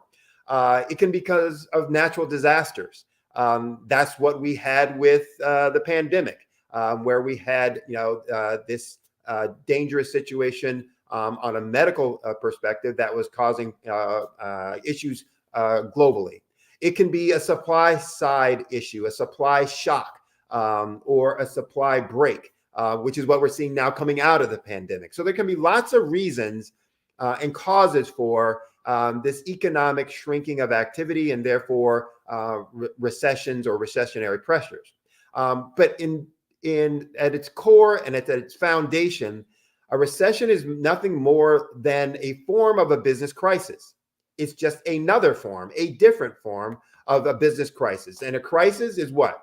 Any event or period that will lead to an unstable or dangerous situation. That's all a crisis is. And if you look it up in Webster's dictionary or any other place, that's all of a crisis is. It's a period of time. It's an event that could or that will lead to instability, to some type of danger that will affect either an individual, a group, or an entire society. And because it provides instability, people are concerned and fearful of it, because we all fear the unknown. It can provide or present a dangerous situation, something that we know about. We know that this can harm us, etc. And that's why people get concerned. And again, it can focus in a very small area or arena, or a very broad arena. It usually, any crisis usually brings the end of something that is. So it's the stop of something old. But it also brings the beginning of something that is to be, or something that is new. So one of the things, some of the coping mechanisms in the past that we've used to be successful, when a crisis takes place, they no longer work, and they become ineffective. And so if we continue to try and use those same mechanisms in the present with this new turbulent situation, they fail us because they're ineffective. They cause bad behaviors to take place, and that usually causes us to have poor outcomes or poor performance. So what are the responses that people usually have for crises? And this gets into individual dynamics. It depends on their personality or their paradigms or their view. Some people look at a crisis as a problem. Some look at it as an opportunity. Some look to ignore it. Some look to head it on, or hit it head on, and address it. Some look to run, or we talk about flight. Some look to contest it and fight it. So which of those approaches that people take really depends on their personal view on things, and their personal paradigms and their personalities. The emotional responses to crisis is almost universal. There's some confusion. There's a feeling of vulnerability, anxiety, fear, anger, sometimes guilt. Sometimes folks will feel hopeless and helpless. That's all natural. But from a business standpoint, there are several approaches that are often taken to a recession or to this instability or this uncertainty or this potential danger. And those are typically one of three. Either let's wait and see what's happened. It's let's put our head in the sand, etc. One is a defensive strategy, and one is a more aggressive strategy. So what's the wait and see? Wait and see is usually I'm not going to take any action. Let's just sit here for a while. Let's see what happens. And then we can adjust or go back to business as usual. If you think of an ostrich and that paradigm of somebody sticking their head in the sand, wait and see strategies and approaches in times of instability and uncertainty are those folks who are really wanting to put their head in the sand and pretend they see no evil, they hear no evil, and therefore there is no evil. And that usually doesn't work. Some businesses may be immune to recession. Their products or services may always be needed. And so maybe this strategy doesn't affect them as much. So for example, a grocery store, if you have a store that provides food, basic necessities, maybe you're not affected as much. You will still be affected because they won't buy the same quality of goods maybe that they were buying before. Their budgets will be shrunk, so maybe they don't buy the same quantity of goods that they bought before, et cetera. So grocery stores, auto repair parts stores, medical services, all of those kinds of things are businesses that may not be as affected by a recession, but there's still some impact on them. So this approach, though, as I said before, it doesn't work. Your business will take a dive if you use that approach. And especially if you're not one of those that people are going to need to come to in general. So remember what I said before, crisis is the end of something that is. The old is going to change. It is going away. That's not going to be stopped by, me or you or anybody else putting their head in the sand and trying to ignore it, or just looking the other way and hoping that it will pass. Whether it's customer attrition, meaning customers are going to leave, because they no longer can afford to buy your product or service, whether suppliers will fail and because they had to go out of business because they couldn't make it through, whether credit evaporates because financial situations and the demand for money is different, so inflation or interest rates have gone up, whether credit gets more expensive, whether costs go up. There are going to be millions and millions upon things that are going to change within the business environment. And us ignoring it doesn't change that. It only makes us less competitive. So that's a strategy that I never, ever suggest that folks use. What is a defensive strategy? It's the let's hunker down, let's ride this out kind of approach. Often people will use phrases in the business community about let's get back to basics. Let's get back to fundamentals. Let's focus on efficiency and doing things the right way. So there's a lot of focus on cost saving, cost cutting, cost controls. Again, it's let's ride this thing out and let's keep our costs as low as possible so we can maintain profits until we get to the other side of this thing. That's not a bad strategy, but it's a limiting strategy. How do we do this? Often we will manage our vendors to reduce our cost of raw materials. We'll manage our vendors to get better credit terms. So that our overall cost for buying those same products will be lower. We will reduce inventory so we don't tie up as much capital.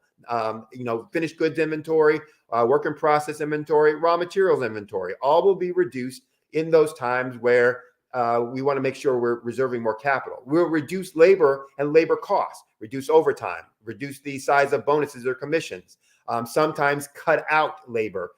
And eliminate folks. We'll go to discount pricing, trying to generate more sales and to take market share from others. These last two, I will tell you, are usually a part of a death spiral. And by death spiral, I mean the more we do it, the more our business starts to go down. Reducing labor as a cost-saving strategy is usually not the best solution. May be necessary if you really are being inefficient, but you were inefficient before. This situation is only accentuating or illustrating the issue. Discount pricing generally never works is any pricing strategy. And I'm not a fan of it. In my consulting practice, if I have a client that's doing it, I tell them to stop immediately. And for lots of reasons that I can't go into right now, but if you're interested, follow up with me later, and I can give you all of the details on why discount pricing is a wrong strategy and not one that any good business should be using. But these are strategies in general that folks who are in a defensive mode will use. What is, and again, the first three, managing your vendors to reduce costs, managing your vendors to get better credit terms, managing your inventories to reduce capital that's being tied up, all are good things, but all should have been being done beforehand. Again, what happens is during a crisis and a period of instability, we start focusing on those things more when we should have been focusing on them all the time. What are aggressive strategies? Aggressive strategies are for folks who think about this instability, this change in conditions and environment and paradigm as an opportunity. They say, let's take advantage of this. We have an opportunity. So their usually strategies are about expansion or growth. So how can we take market share from folks who are not ready for this instability, or who are not positioned right, or who have been inefficient in managing their revenues and therefore their profit margins are slim and therefore can't, ride this thing out. Their focus isn't on doing things right. Their focus is on doing the right things. So they focus on effectiveness versus those folks who were focusing on defensive strategies were focusing on efficiency. These folks are focusing on effectiveness. And so if we're going to be doing the right things, we're in the right spaces, targeting the right markets with the right products and services. So in this case, we're looking to take market share away from our competitors. And what are the strategies that are going to allow us to do that?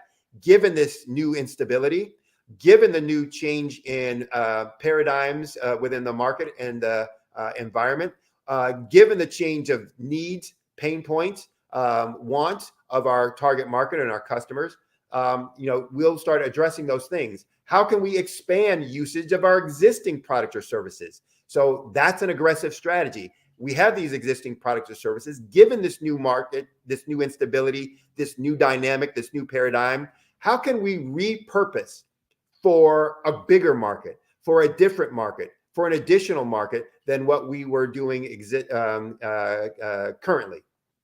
Third kind of aggressive strategy might be, well, how do we identify new markets and segments to actually serve, new geographies, new demographics, new psychographics? So geographies, everybody understands, new territories, new countries, new regions.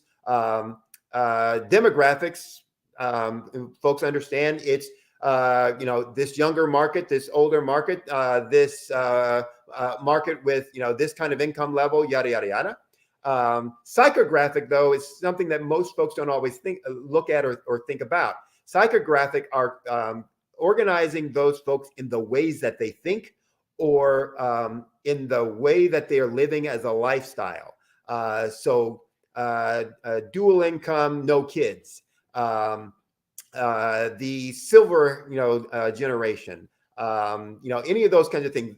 There's an assumption about what their mindset is, the ways that they're thinking, the problems that they have based on the psychographics of it. And we might look at, going into new markets when we are taking on these aggressive strategies in this time of instability.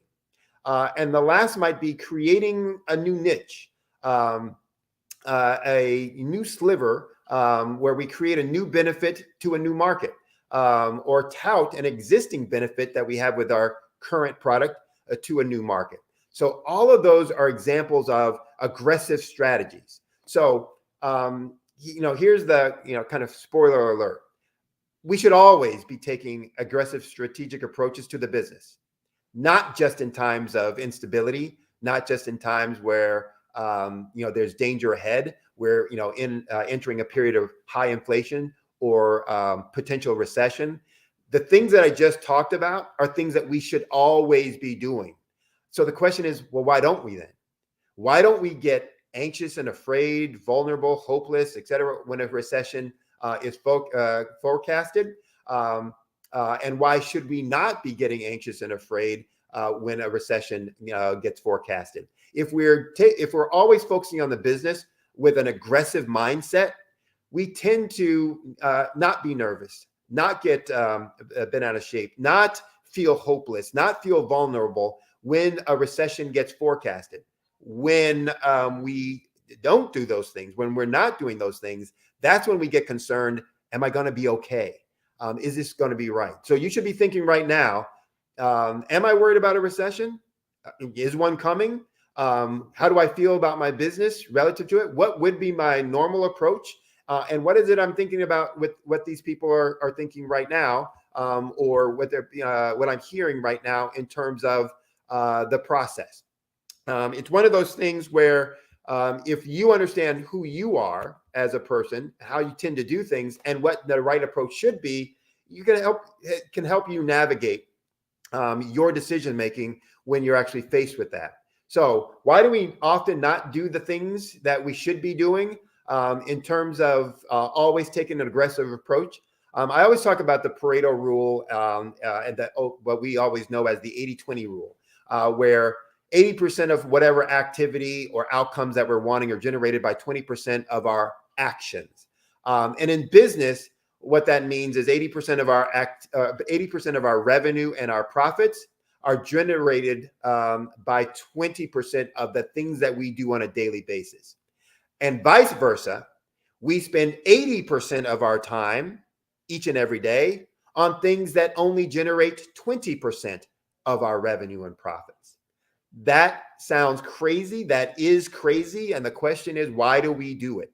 And we do it for very well-intentioned reasons. We think we're spending time on things that are important and critical when what they really are just firefighting, rat-killing ideas or activities. And those are my terms. Firefighting are things that seem urgent and imperative, that we got to go knock this out right now. And I personally, as the business owner, need to be working on this right now. Rat killing. Nobody likes to be around rats. So when we see them, we want to kill them right away. So when we see something ugly in our business, we want to go take care of it right now. That may not be the right thing to do, especially if you are the owner, founder, CEO, chief executive officer and responsible for leading the organization to the next level. You should be spending the majority of your time on things that are going to be growing the business. If you are a solopreneur, that means the majority of your time should be spent on growing the business. And with that 80-20 rule, that means 80% of your time, or 4 out of the 5 days of a week that you might be working, should be spent on things that are going to grow the business. You can spend 20% of your time, or 1 day a week, spending on those administrivia things that are maybe necessary but aren't going to lead to growth. So what are the 20% of things that drive the 80% of results? For the business, that drive revenues, that drive profits? Well, it's 5 things, and it's in 5 areas. And this is for all businesses. I don't care how large or how small, how new or how old, whether you're a startup or whether you've been around for the last 30 years. The growth of revenue and profits come from the same 5 areas for all businesses. That's more leads.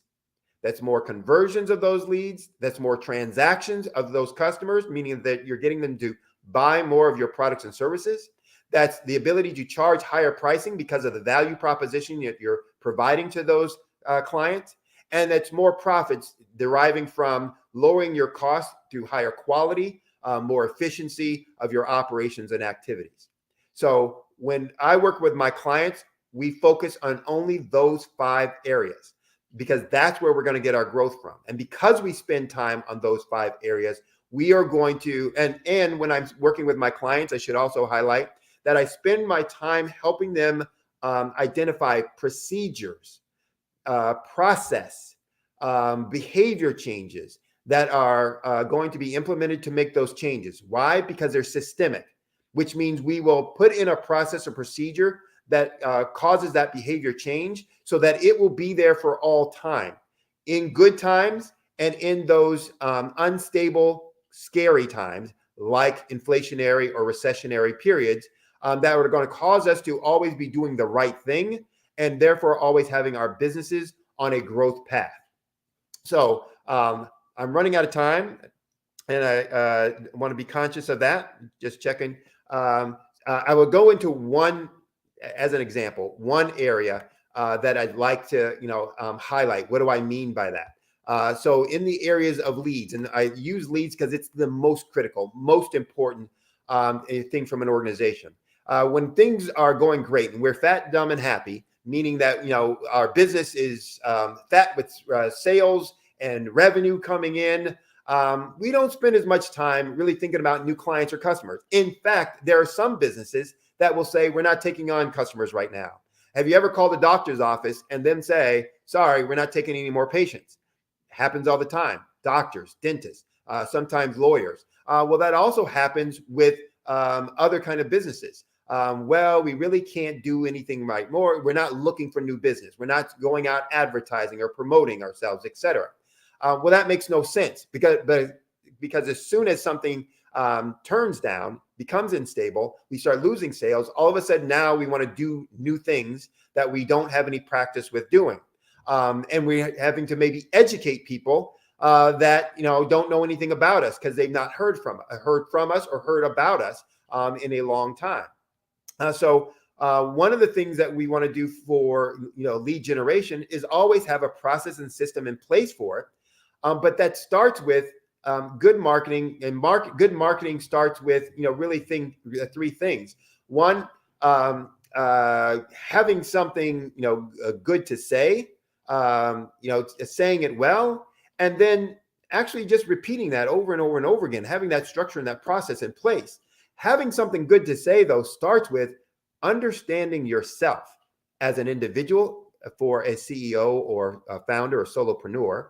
What is unique about you? What is your strength that you do better than most or better than all, that people should know about and understand, and that allows you to get success?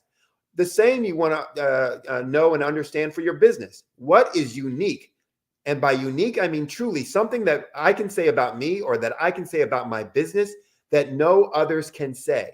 And I can say it in a ways that I can prove and demonstrate it so that others can see it, not just that I'm, making some wild statement. It's not platitudes. And platitudes would be something like, we have the best product, or, we've been in business for 30 plus years. Those are platitudes that don't mean anything, to a prospect or to a client. For them, they have a problem or a need. We call them pain points. So they have a problem that they have that they don't want, or a benefit that they want that they don't need, or that they need, and that they're looking for. And we need to identify what is unique about us that we can use to solve or resolve their pain point. What is unique about me that I can use to eliminate their problem? What is unique about me that I can use to generate or derive that benefit that they want? And when I understand that, then I'm going to be able to communicate in ways that they will find valuable and that they will listen to, that will make them stop, focusing on the problem that they have or the need that they want, and ask you for more information about your product and services. So there's also a whole, what I call a conversion equation, approach that we should have, and phases or aspects that we should have in all of our communication. And we get into that once we understand first and foremost, what's unique about me? How are my customers, or what are their pain points, and how can I use this to solve their problems? And then once we have that, we have the message, what we're going to communicate, and how we're going to communicate that.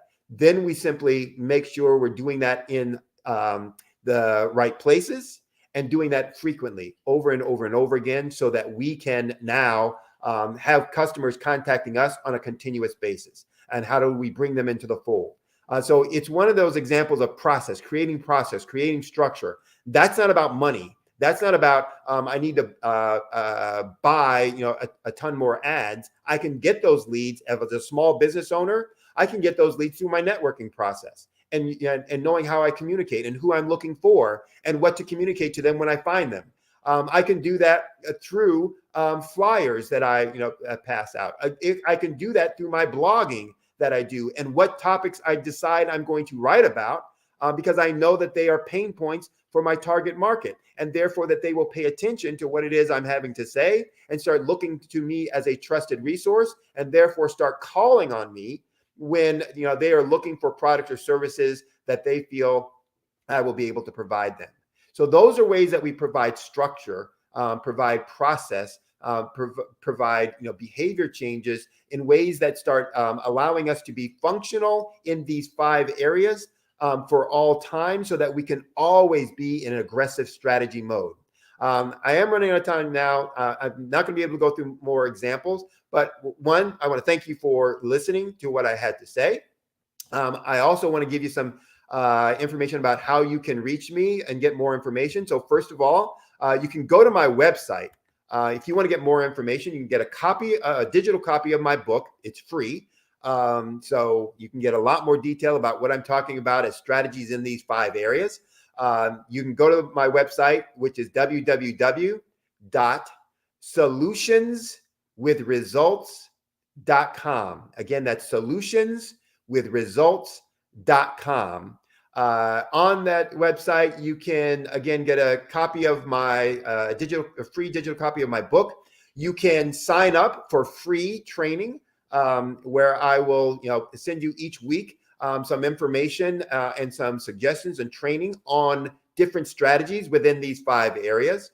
You can also go to that website and you can ask me a specific question. I have a tab on there where you can ask me a specific question about your business, a problem that you're having or dealing with, or a suggestion that you're looking for to move your business forward, and I will give you a targeted response, a very specific response to your question within 48 hours. You can also get information about what I do, how I do it, and if you're interested, then you can have my contact information for my email, my phone number, to reach out to me, to talk in more depth and detail.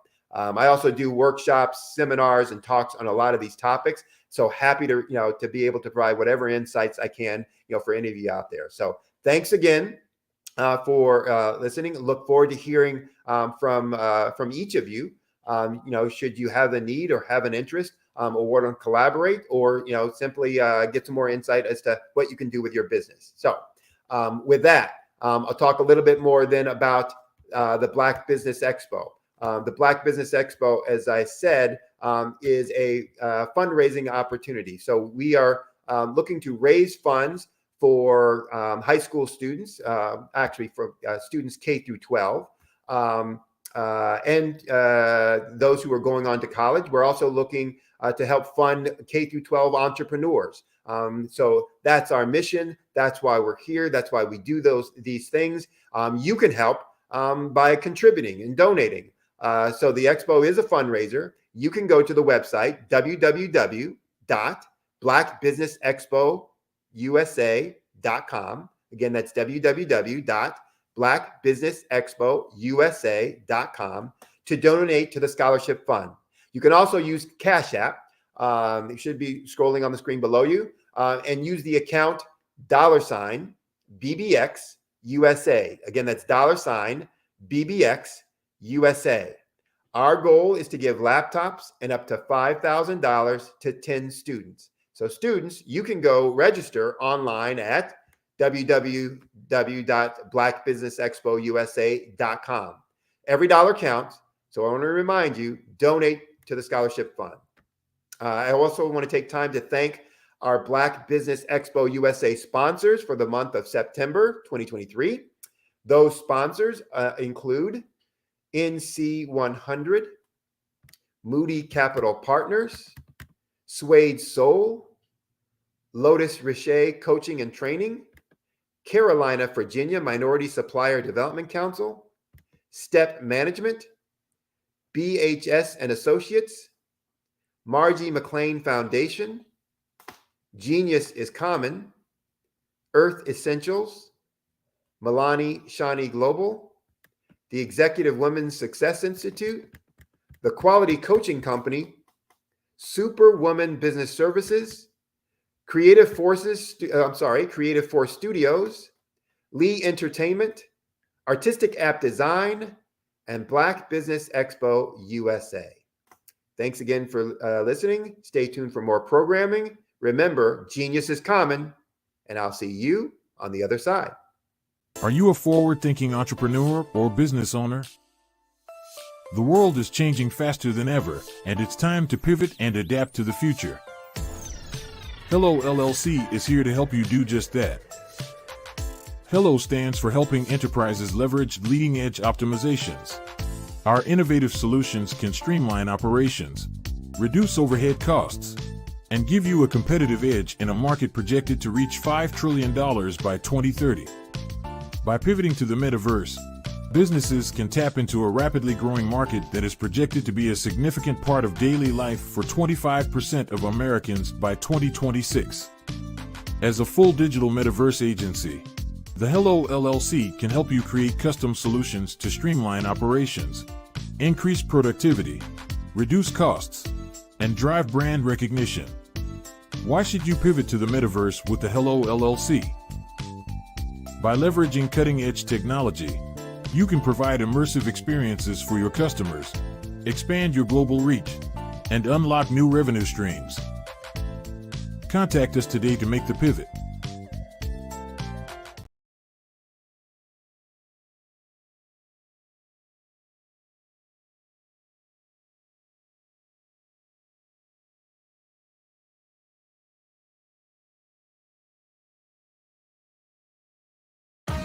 Are you an innovative entrepreneur or business owner ready to embrace the future of business transformation? The world is evolving at an unprecedented pace, and it's crucial to adapt and pivot towards success in this dynamic landscape. At the Hello LLC, we are dedicated to guiding you through this transformative journey, offering a comprehensive suite of services that extend beyond the metaverse and 3D immersive experiences. Our mission is to empower businesses and brands by assisting them in building, branding, systemizing, and automating their operations.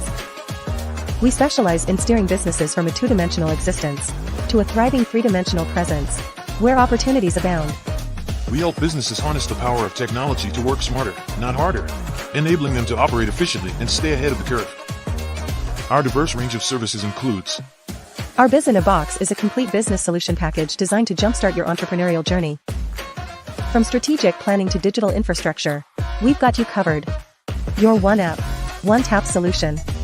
Our Motion Work AI videos transform your brand storytelling with our cutting-edge AI-driven video production, captivating your audience like never before. Our 3D VR environments will step you into the future of immersive experiences. With our custom 3D virtual reality environments that engage and captivate your customers. Lastly, in our Pivot membership program, we offer tailored guidance and support to either show you, teach you, or take care of the transformation process for you. According to a 2023 study by Fundera, a staggering 28% of small businesses in the United States do not have an online presence. This statistic underscores the importance of embracing digital transformation. Having a website is more than just an online presence, it's a gateway to unlocking numerous benefits, including reaching a broader audience, showcasing your products or services, generating leads and sales, establishing trust, providing customer support, and maintaining competitiveness within your industry. The Hello LLC is committed to helping you excel in all these aspects of modern business, not just limited to the metaverse alone. Why should you choose the Hello LLC to navigate this transformational journey? By partnering with us and harnessing cutting-edge technology, you can provide immersive experiences for your customers, expand your global reach, reduce operational costs, and enhance brand recognition, all while working with a company that holds integrity in high regard. Our commitment to ethical and principled business practices ensures that your journey towards success is not only innovative, it is also firmly rooted in trust and transparency. Don't wait. Take the first step towards a brighter business future. Contact us today to explore how we can support you in developing a remarkable digital presence and immersive experience that will leave a lasting impression. At Fanbase, we're focused on giving a voice to content creators and diversity from all backgrounds. Entrepreneurs, musicians, fitness enthusiasts, foodies, makeup artists, influencers, everybody can create a Fanbase page and instantly become a paid content creator. To make your content exclusive, first upload or choose the picture or video you'd like to share. Next, click the exclusive content button. Then click the exclusive content agreement button. All exclusive content must be owned and created by the user. Exclusive content and their creators are protected from copyright infringement by our fan-based terms of service. That's it! Exclusive posts can be found at the far right tab of any profile and is also identified with a fan-based banner in the feed. Exclusive posts can be unlocked by any user by subscribing or using Loves. So what are you waiting for? Subscribe to your favorite content creator or start creating exclusive content today. Fanbase subscription social media.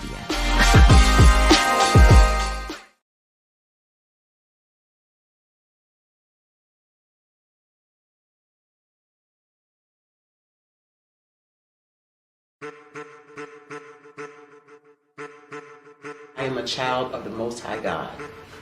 He has gifted me in ways that I could not even imagine and didn't know.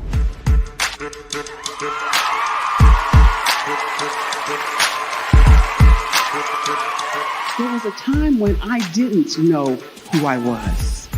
I listened to other people tell me who I should be, what I should do. I listened to people telling me that I should be a boutique owner, that I should be a construction manager, that I should be a laborer. Have you ever felt like you should do something else, be something else, go somewhere else, be wherever you wanted to be, and you felt like you were in a box? Anybody in the room? And you couldn't get out? Anybody in the room? And you kept trying to go and you couldn't get out? Anybody in the room? But let me tell you, you need to rock the box. Rock the box.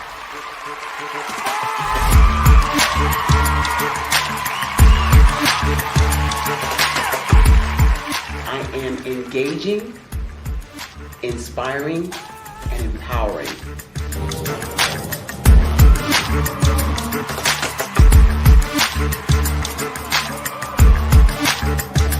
I would give you everything I know.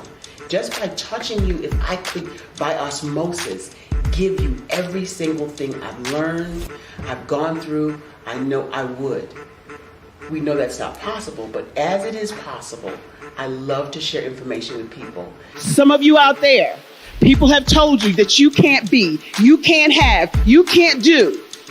But I will tell you, like Kinston said, you can, you must, and you will. If it's to be, it's going to be me. You got to say it. If it's to be, it's going to be. If it's to be, it's going to be. If it's to be, it's going to be.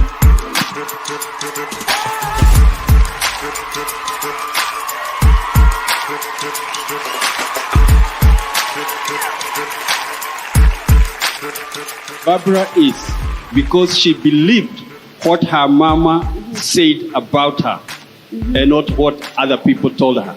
Every day you wake up, when you're in a situation, it's your choice whether it's an advantage or the disadvantage. She gained her confidence and her life, and now she is a testimony. If I can help you elevate yourself, then I feel like I'm elevating my own self as well.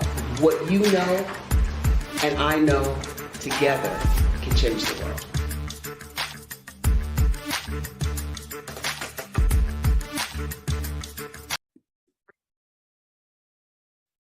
Hello, I'm Dr. Madeline Ann Lewis, President and CEO of the Executive Women's Success Institute. And my genius is helping women accelerate the path to success. You know, I was blessed to have strong women in my life who encouraged, motivated, and pushed me to do my best and to never even think about giving up on my dreams. So I say to women, we must show up to rise up. We have talents and potential, but who will see them if we don't speak up and get noticed? I know that women are a tremendous resource on this planet, and there is nothing more fulfilling than helping a woman tap into her full potential. I do this because I want to be a part of helping as many women as I can to show up, to rise up. I do this because genius is common. Did you know women represent just 3% of Fortune 500 CEOs and less than 15% of corporate executives at top companies worldwide? Have you wondered what the secrets are to getting into the top ranks, whether in the private or public sector? Do you want to figure out how to stop being held back in your career or passed over for promotion? Then you're in the right place. Hi, I'm Dr. Madeline Ann Lewis, President and CEO of the Executive Women's Success Institute. I have decades of experience in the military, the federal government, and corporate America, and my mission is to help women succeed and tap into their full potential. I want to reach 1 million plus women around the world to become the leaders they are meant to be. So if you want to move into a management or executive level position, or maybe you are a female veteran transitioning out of the military into business entrepreneurship, then reach out to the Executive Women's Success Institute at 301-693-3284. Let us get you on the fast track to success.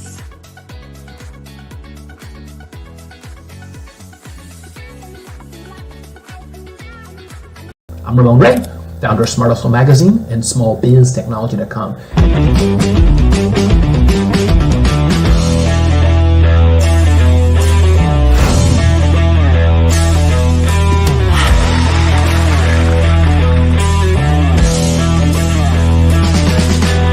You're here today to celebrate small business success.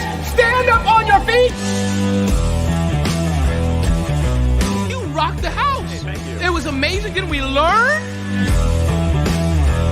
For me, success comes from failure. One thing not to do is shake somebody's hand like this.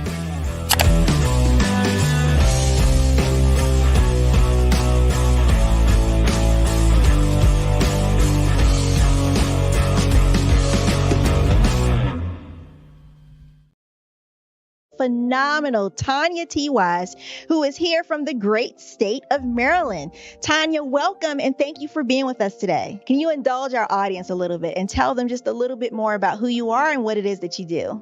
Well, I love being able to talk to people and have a magnetic attitude, being able to just show them. So I always like to say, level up is Coach at Tanya T. Wise here. So can you tell our audience, just give them a teaser about what your presentation will be about? So my philosophy is that we should all be living our dream life. So tomorrow I'm going to talk about how you start living your dream life. What are some of the things that you thought about in your childhood that you just kind of let go and dormant? Wow. And I want to reignite that and just give you some pointers and some tips, some tools, some strategies to be able to start living your best life now. And guess what, Wanda? And leave an inheritance for your legacy. Oh my goodness. Okay, I know that's resonating with a lot of people. I've heard that you have a dynamic coaching program. Can you tell us a little bit more about that? Absolutely. So our coaching program help people that have the lack of time, that lack strategies, and lack the confidence to go after their dream life. So we help them implement tools, we help them implement strategies, as well as give them resources so that they can live their best life now and leave that inheritance. Wow. Oh, I love that. I love the leave the inheritance part.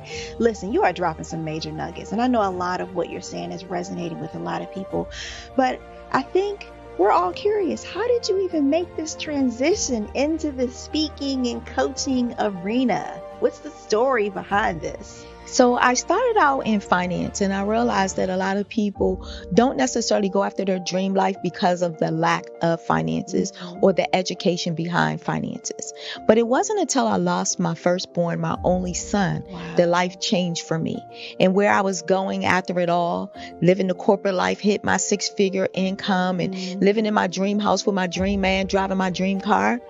I nearly lost it all when I lost my son. And so I realized it only takes one financial catastrophe that can change your entire life. That's what made me start All New Beginnings. Because no matter what's going on in life, there's a new beginning. And because of that, we develop a program called Wise Minded. My little slogan is, don't just dream it, let's live it. If they want to connect with you or work with you, what is the best ways for them to be able to do that? Well, for my social media guru, you can connect with me on every single social media platform as Tanya T. Wise.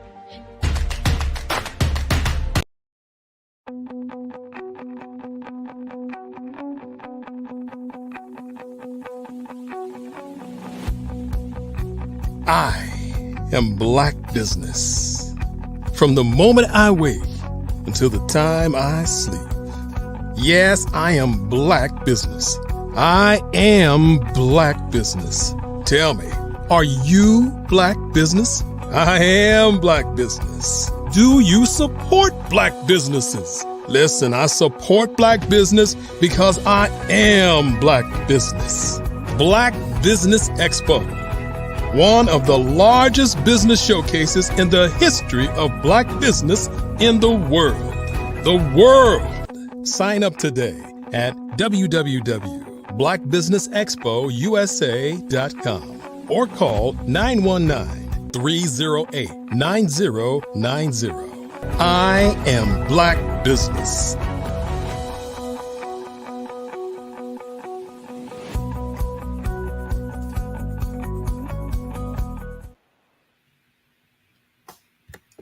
Good afternoon, business owners, entrepreneurs, thought leaders, and corporations. Welcome to the Black Business Network. My name is Sidney Wormsby, and I'm your business moderator for this afternoon on the Black Business Network. The Black Business Network is a 24-hour business network showcasing Black businesses, business owners, entrepreneurs, and thought leaders worldwide.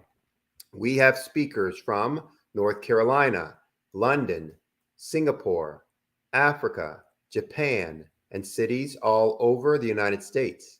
The Black Business Network is a global community sharing its business knowledge to empower, inspire, and educate businesses about business. Our next speaker is Miss Marilyn Clark with the title of Distinguished Toastmaster. She's also a John Maxwell certified speaker, trainer, coach, and DISC behavioral analysis consultant. Ms. Merlin is the founder and CEO of Mac Leadership Solutions, LLC, and she's also a published author and entrepreneur specializing in personal and professional growth. Ms. Merlin has more than 30 years of business experience, including personal and professional development, leadership development, business and life coaching, entrepreneurship, and real estate investment. Her mission? Simple as this: to help others grow personally and professionally. Her core values are integrity, impact, valuing others, gratitude, and community service. And as I mentioned, she's a published author of 2 books, Letting It Go and Flourish. I present to you the one and only Miss Merlin Clark. Hello, Sydney. How are you today? Good. I was trying to get that one and only in there to kind of so I apologize in that. The one, the only, the phenomenal. Thank you for that fantastic rumble. Thank you for that fantastic introduction. Thank you. Well, thank you for being here. I know you've got some great things to talk to folks about, and I don't want to get in the way of that. So I'm going to step out. As we say, genius is common. I'll see you on the other side. Thank you. Thank you so much. Hello, everyone. Good afternoon. And I am super excited to be here today, and even more excited to speak about Black businesses and how we should lead across different generations, specifically our Gen X and Gen Z employees. Now, there are many successful Black businesses out there, many of which were launched during the pandemic. And as a leadership coach, I am even more excited to speak about leadership. Now, leadership is important for businesses to be successful. Before you can lead others, you must practice self-leadership. How many of you agree that leading yourself is more challenging than leading others? because for me, that is a challenge, but I'm learning to overcome that. All right, because when we lead ourselves, we have to embrace and practice emotional intelligence. We have to be disciplined. Yes, leadership matters. In fact, the tagline for my business is "We are moral authority." What is moral authority? I'm glad you asked. You see, moral authority leadership is the highest level of authority, and it is based on recognizing who the leader is, more so than his title or his position. I find that too many people get caught up in positions and titles, and they think that's what leadership is about. In fact, positional leadership is the lowest level of authority. For example, if you have someone who has grown through the rank and you have identified that they could be a good leader, and you give them the position of a leader without providing them with leadership skills, how does that serve them and the company? Moral authority leaders are given this recognition by the people they lead. These leaders are competent, they are courageous, consistent, empathetic, and they are resilient. Now, let's talk about competence, as I alluded earlier. When you promote someone into a leadership position, it is important to make sure that you give that emerging leader the training that they need, the leadership training that they need, communication skills training. And competence means you're a constant learner. You embrace learning. You are lifelong learners, and you train your teams. You're also courageous. You see, in businesses, you will face obstacles. It's not if, but when you face them. You see challenges as opportunities to learn and grow. Moral authority leaders plow through their obstacles. They do not abandon ship when trouble comes. They grow through their pain and challenges, and their teams watch them as they go and grow. You see, your team members are watching you. They are observing how you react, how you behave when you face obstacles. Are you practicing emotional intelligence when you go through those challenges? You're empathetic. When your team members make mistakes, you hold them accountable, but you teach them to learn from their mistakes. You provide an avenue, provide them feedback so that they can learn from their mistakes, because sometimes you win and sometimes you learn. They document their mistakes so that they do not repeat those same mistakes. And they use those documentation as a stepping stone to success. Let me repeat that.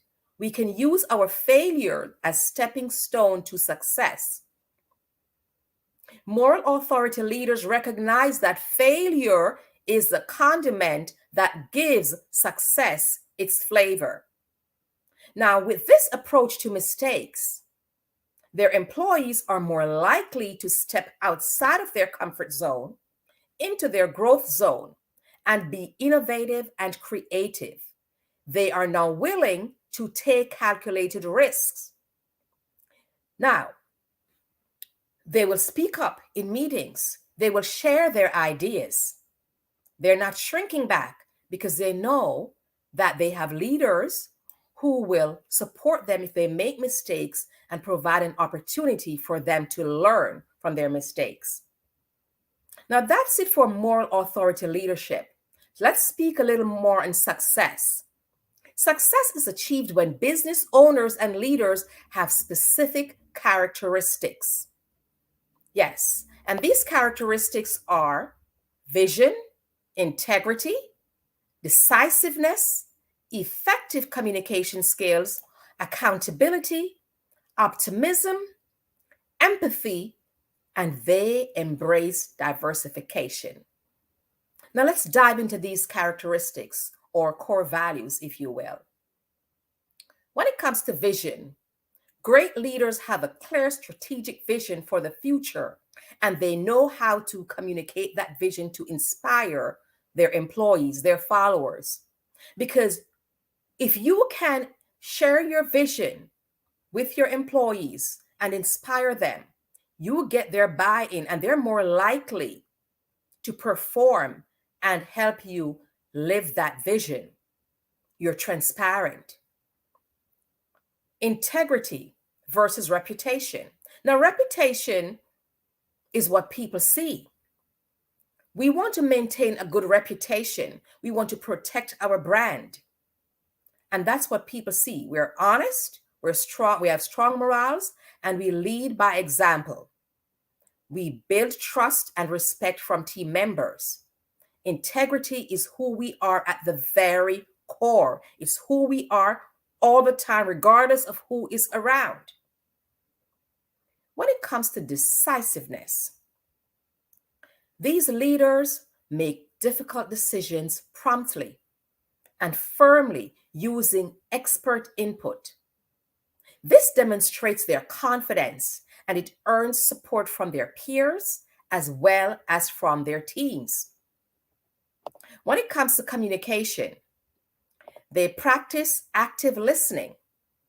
In other words, they are listening to understand what is being spoken. They're not listening to reply and interrupt. They're transparent. They embrace collaboration.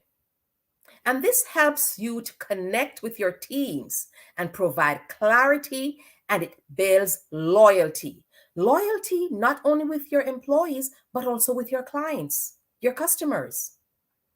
You embrace accountability. You hold yourself and your team members accountable for goals which conduct and drive results. You embrace optimism. You demonstrate and embrace positivity and confidence that goals can be achieved. And what this does is energize and motivate your teams. You practice empathy. You truly care about people. You listen to understand, and you have a diverse perspective, which allows connection and inclusion. Now, speaking of diversification, let us discuss the differences and similarities across two generations. There are differences across generations, the millennial, the Gen X's, the Gen Z's, but today I will speak specifically on the Gen X and the Gen Z employees. Because unfortunately, many leaders lead all their generations similarly, and that's a mistake. You have to lead them differently. In other words, you have to get to know the Gen X's and the Gen Z's and see what their preferences are. When it comes to communication preferences, it is important to provide personality assessments for your team members. Why? Why do we need to do that? As a DISC behavioral analyst, I can speak on this. You need to know their personality style as well as their communication style. In order for you to achieve success, you need to communicate differently based on people's communication and personality styles. You need to learn how to adjust your style to theirs, given the situation. For the Gen X employees, they value direct and clear communication. They appreciate open and honest, transparent communication from their leaders. They prefer in-person interactions and formal communication channels such as meetings and emails.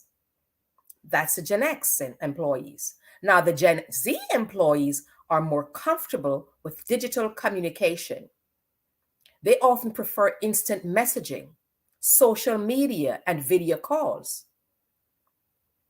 They appreciate concise and visually engaging content. However, they still value face-to-face interactions for building personal connections. How would you lead them? What's your leadership approach then for them when it comes to this? Business owners and senior leaders should communicate clearly and straightforwardly with the Gen X employees, ensuring that information is provided through meetings or well-structured emails.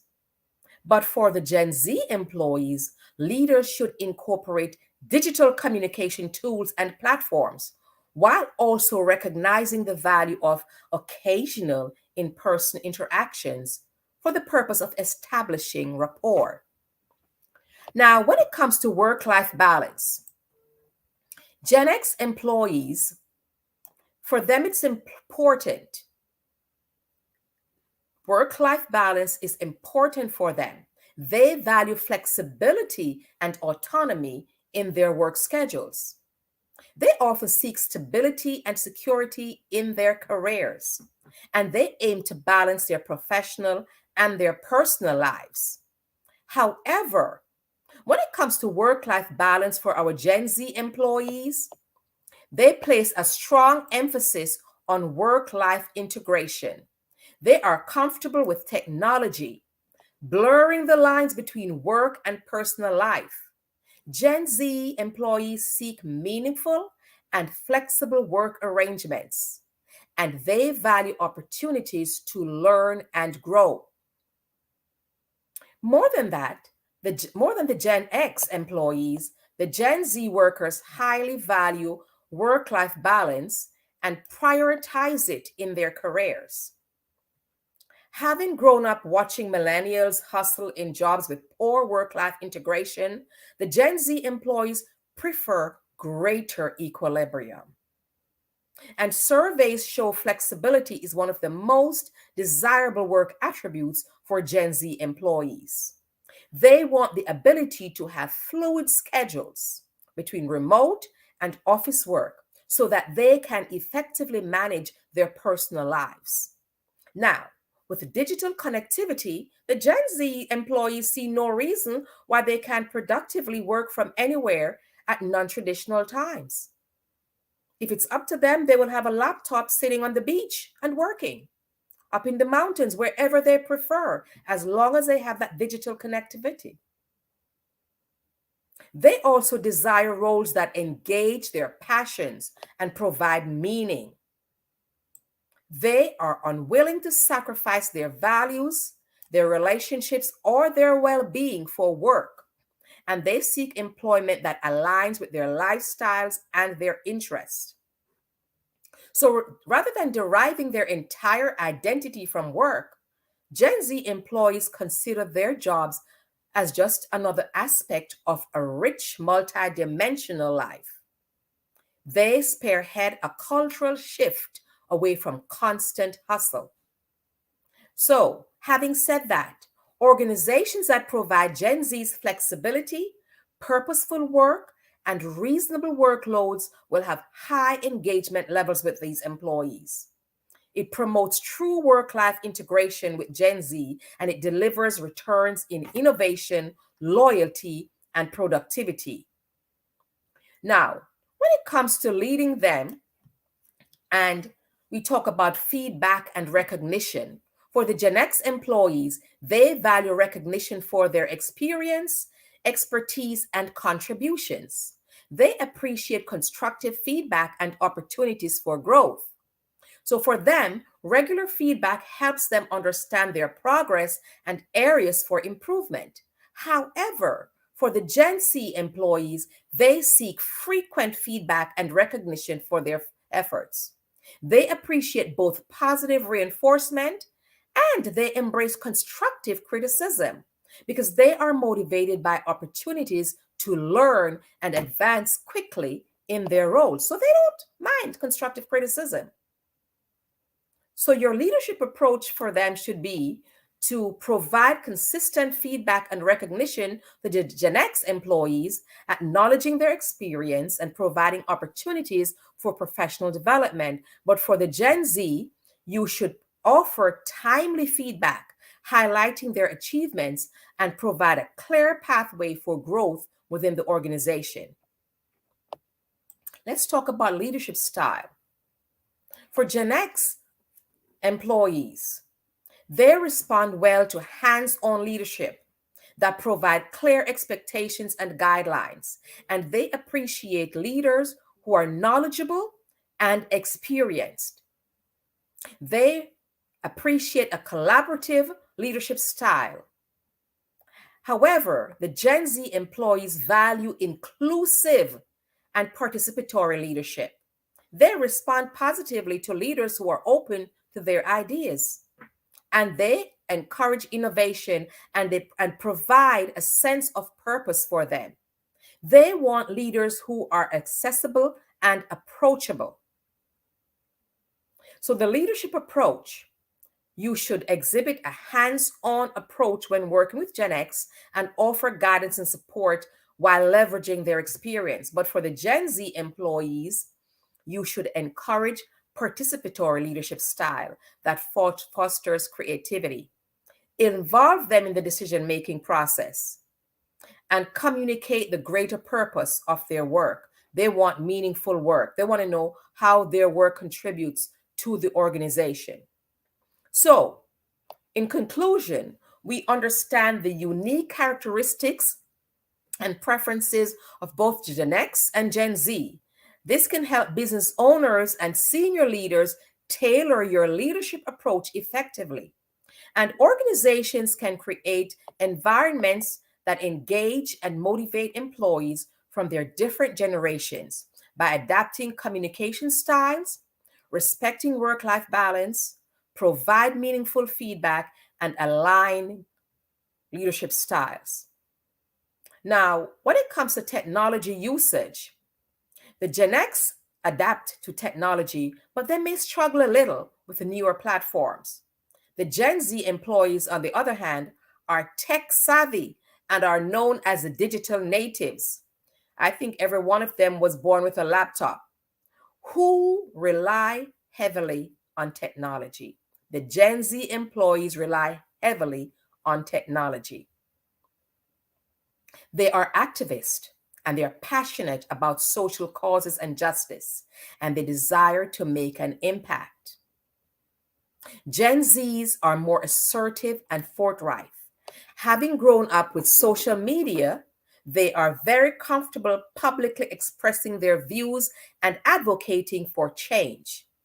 See, I grew up in an era where I was told that children should be seen and not heard. Not that for the Gen Z, because they believe their voices deserve to be heard. The Gen X, on the other hand, are more skeptical of authority. They will directly question leadership decisions, but in a less confrontational manner than the Gen Zs. Gen Zs demand responsiveness from their leaders. If their desires are not addressed, Gen Z employees may escalate advocacy through protest or quitting, unlike older generations. They expect dialogue and compromise. While forceful in voicing their wants, though, they do value mutual understanding and reaching solutions together. Now, the Black Business Expo is about entrepreneurship and businesses, right? So let's talk about entrepreneurship when it comes to our Gen X and Gen Z. The Gen X generation, they're more motivated by independence and control over their careers, while the Gen Zs are more motivated by passion projects and creative self-expression. Let's talk about that some more. Gen X employees will carefully research and build business plans before launching. But the Gen Z are more likely to jump in with a minimum viable product to test the ideas. Gen X employees, they use entrepreneurship to capitalize on their experience and expertise, while Gen Z leverage youthful energy and digital skills. As I said before, they're digital natives, they are tech savvy. Gen X build networks and partnerships carefully over time, while Gen Z harness online network and influencer marketing. Social media. Gen Z accept work-life integration. That is, their work and life blend together. They view failure as a learning opportunity and they are willing to pivot. To wrap this up, here are some key points. Leaders must embrace a moral authority level of leadership, which include competence, consistency, courage, and empathy. And organizations that provide Gen Zs the flexibility and purposeful work, reasonable workloads, they will have higher engagement levels with their employees. So it's important to promote true work-life integration for Gen Zs. This delivers returns in innovation. You get loyalty and it increases productivity. Now, when compared to other generations, Gen Zs tend to be more entrepreneurial. They're comfortable with change and they insist on alignment between work and personal values. They grew up with more economic caution and responded poorer to traditional hierarchical management styles. So when you offer Gen Z's work that matters, flexibility, and room for growth, you get more engagement, you get more out of them. Give them what they want. This quote from Z. Ziegler, if you give the people more of what they want, they will give you what you want. So in closing, you want to make sure you embrace accountability, provide room for growth and improvement, and flexibility when it comes to work-life balance for your teams. And that is how you gain success. Ladies and gentlemen, thank you. Now, if you want to reach me and learn more about my service, I am Merlin A. Clark, the founder and CEO of Mac Leadership Solutions, LLC. I am a DISC consultant, and I help you assess your personality style, your communication style, help you adjust your style, coach you through that. I am a business and life coach, a keynote speaker, a trainer, and I help you unlock your potential to be the best version of yourself, to bring out that inner greatness, because we all have it inside. It's a matter of getting someone to help you bring it out on the outside and live your full potential, what you were placed here to do, add value to others. Thank you so much. Did you know that approximately 333.34 million businesses exist today, according to a report from 2021? And you may be one of those businesses, or maybe you're not in the business market yet, but you're aspiring to be a business owner. Well, guess what? You're in the right place at the right time. Because let's face it, everything is about timing and opportunity. Hi, my name is Dr. Lotus Richey, and I'm the CEO and founder of the Lotus Richey Coaching and Consulting, LLC, along with the Lotus Richey Ignite Show. 15 minutes of success with Dr. Lotus Richey, as well as books to boom your business and bring who you are. And today, I want to bring this amazing message to you about the Black Business Network and the Black Business Olympics.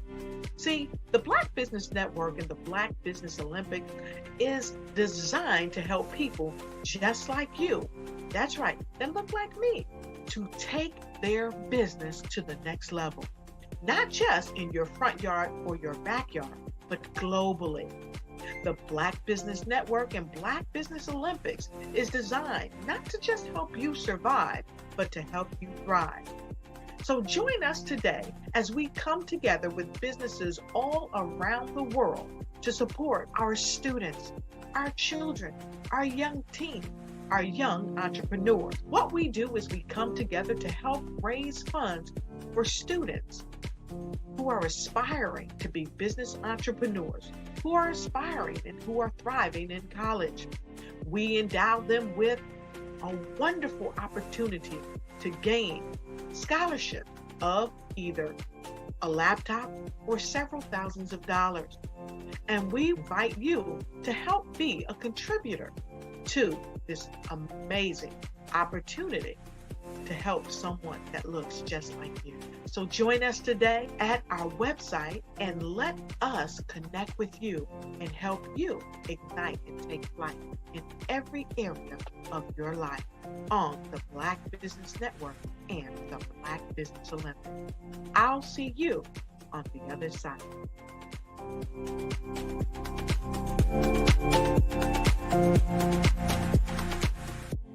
Artist to me is a creative expression of something from nothing. You know, it explodes onto the canvas, or it explodes on in my work. One of the things that I try to do more than anything is I try to just give the lines and the movements and emotions and expressions into what I do. Art really means to me a chance to express how I feel deep down inside.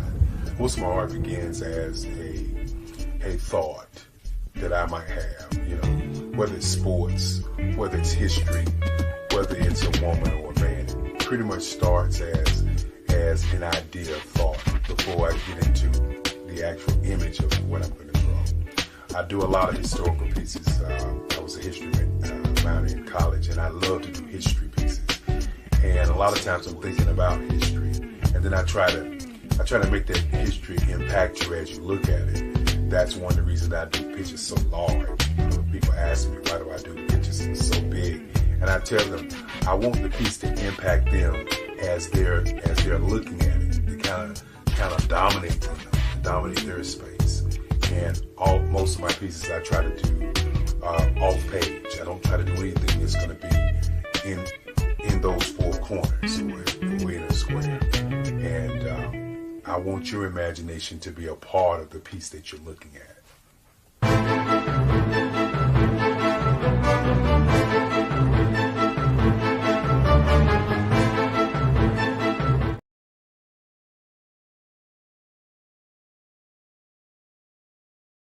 The Black Business Network and Black Business Olympics are essential platforms for Black business owners globally.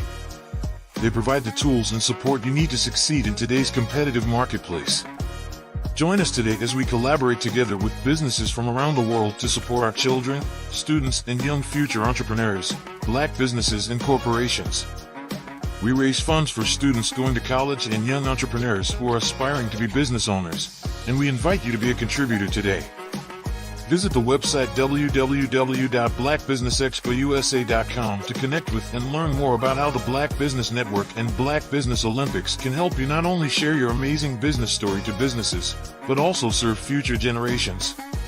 Hello, my name is David Jones, CEO and co-founder of the Hello LLC, where we help businesses build a culture, brand and experience, and leverage technology to pivot into Web3.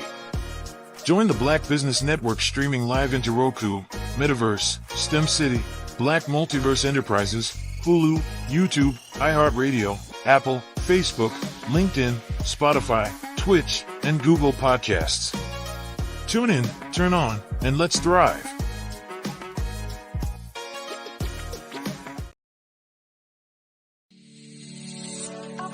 Did you know that our black dollar only lasts for 6 hours in our community? Yet other communities, their dollars last for 19 to 30 days. The Black Wall Street Nation. Black Wall Street Nation. Yes, that's why we created the Black Wall Street Nation. Black Wall Street Nation is a centralized directory available to all black businesses across the world.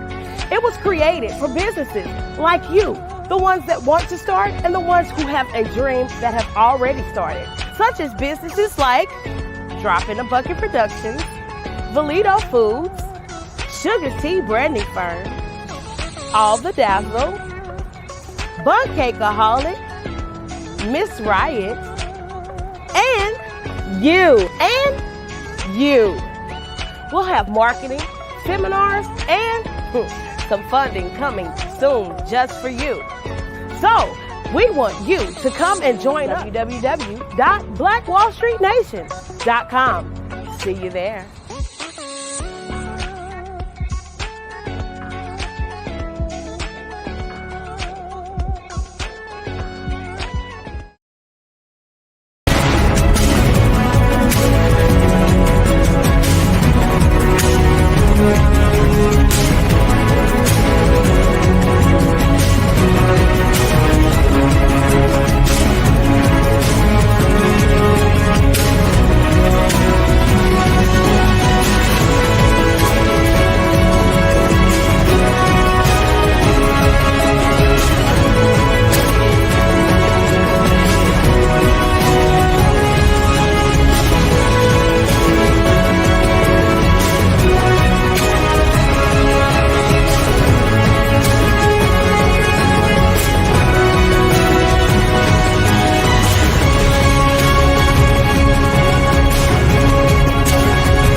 Building relationships to get you known, get you connected, and get paid.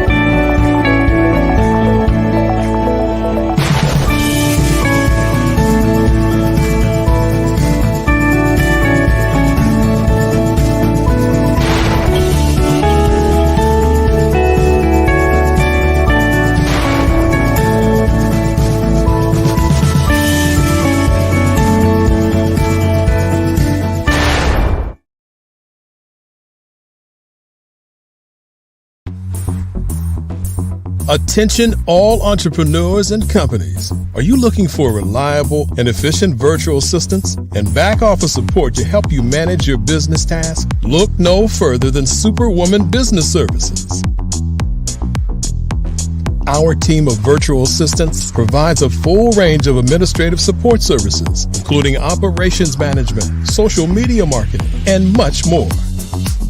We also offer website design services to help you create a professional online presence that reflects your unique brand. In addition to administrative support and website design, we offer business development and structuring services to help you grow your business and achieve your goals.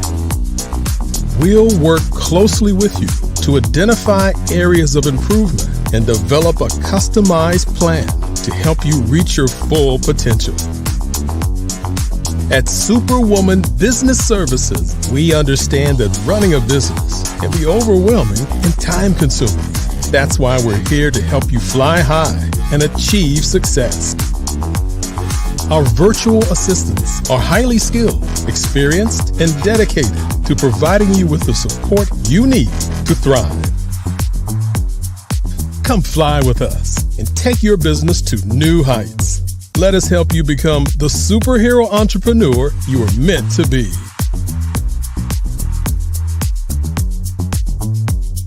Contact Superwoman Business Services today to learn more about our back office support services. Come fly with us and take your business to new heights. I am from Washington, D.C., but I was raised in Durham, North Carolina. I came to Durham when I was about 5 or 6. And then I traveled back and forth to D.C. because it's where my people are from. One of the unique things about my family is my mother, she's also an artist. She does quilting. And she does a lot of artistic things. And then my son, he draws with both hands, his right hand and his left hand like I do. So that's kind of a family trait. And then my other son, he's a videographer, and my daughter, she works, she's a regional vice president for Sunglasses. When you start out drawing and sketching, you want to continue to explore, you know, each avenue. I do pastels, I do pen and ink, I do painting, I do acrylics. I haven't done oils yet, but I try to do all facets of art. What I say to a lot of times to people is, you know, you can't put yourself in a box when you're an artist. You have to explore. And over the course of my life, I've tried to explore different mediums. I also do sculpture as well. I choose my subjects by the intensity that they have in their faces, or the intensity that somebody is moving, because I do more than portrait drawings. I also do I do abstract, and then I do figurative drawing also. Well, what happened in this particular show is that I started out trying to come up with something that would be a little bit different than what everybody else is doing. So I was working on a Barack Obama show, and they wanted me to do some paintings of Barack. And so what I did was, because of the deadlines, I kind of did it kind of fast. And then I realized when I was doing it fast, I enjoyed it. And so then I started doing other pieces the same way, and I started to enjoy those pieces also. And so I came up with this particular style, and it's a style of lines and colors. And what's interesting is that when I was in college, I did a show called Lines, Colors, and I talked about the boldness of the blacks, the hotness of the whites, and this is how this has come about, you know, later on in my life.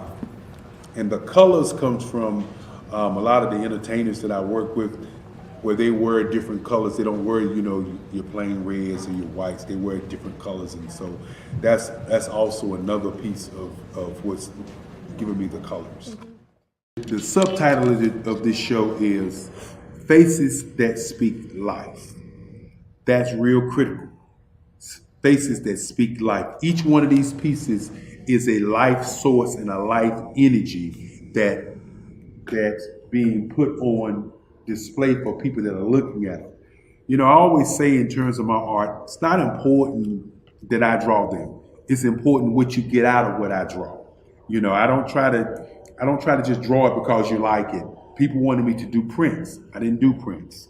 You know, people asked me to do different people, but the people that I choose are people that make a difference in the lives of people in the world. So the human landscape idea was, again, as I say, the lines represent your emotions, it represents your ideas, and it represents your journey as a human being. And that's why you get the different pieces and the different looks.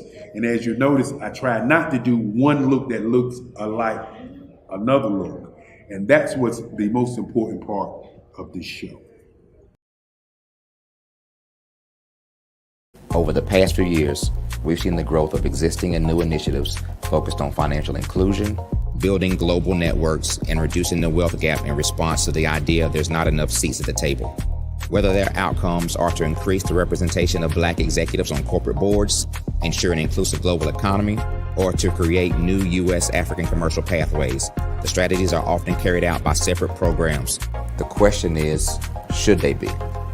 With the continent of Africa being home to more than half of the world's fastest growing economies, the youngest workforce, over 400 companies generating more than $1 billion annually, 700 generating more than $500 million annually that are poised for growth, and being the destination of nearly $5 billion in venture capital in 2021.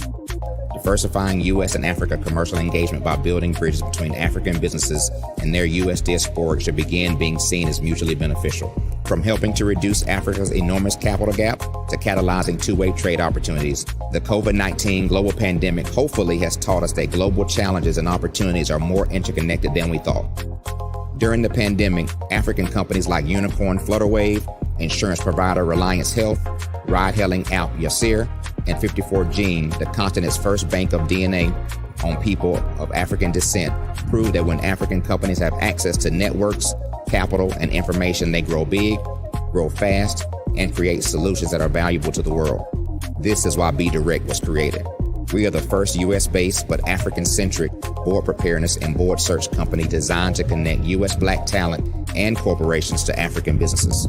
Unique and fundamental to Be Direct's success is our process of helping board candidates adapt their experience and networks to an African context before they're connected to high-growth companies that are looking to locally and globally scale.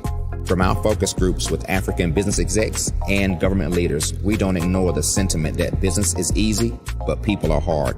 Having a pool of board candidates with hard-to-access networks and extensive experience across the business lifecycle, including successfully raising capital, is table stakes for an initiative like this. So yes, we have that. But corporate or entrepreneurial success in the U.S. does not guarantee success in Africa. Developed alongside industry partners on the continent, our training program, Be Direct Prep, is designed to transpose their experience to create cultural comfort, understanding, and a commitment to helping businesses in Africa scale. Our board governance sessions are African, continental, and country-specific, integrated with cultural awareness and dexterity training, masterclasses led by African industry execs, and mentoring and coaching from African continental-based facilitators. But even more unique to Be Direct Prep, we cap off our training program with an immersion trip to help candidates that have not been to Africa before see and feel Africa's complexity and opportunity from African soil. We all know traditional network-based board placement has historically left a lot of us out of ever really being in the paid board pipeline. Our strategy supports the work of many great organizations that are successfully filling seats at U.S. board tables by creating more tables for those that are still left on the sideline. It's time to start seeing the role and value of U.S. Black talent and businesses on the continent of Africa differently. Old perceptions and habits limit economic inclusion. Let's transition Black talent and the African businesses they will support from the periphery of the global economy to its core. Living in a global lockdown, we all know now how fast local and global economies can change, and see the value of having businesses that hire, strengthen local value chains, and even grow globally. Status quo in any form holds back progress. We must democratize U.S.-Africa commercial engagement by socially and economically connecting cultures that have long been disconnected. It's time for Africa's U.S. diaspora to redefine their global value by helping African businesses scale continentally and globally.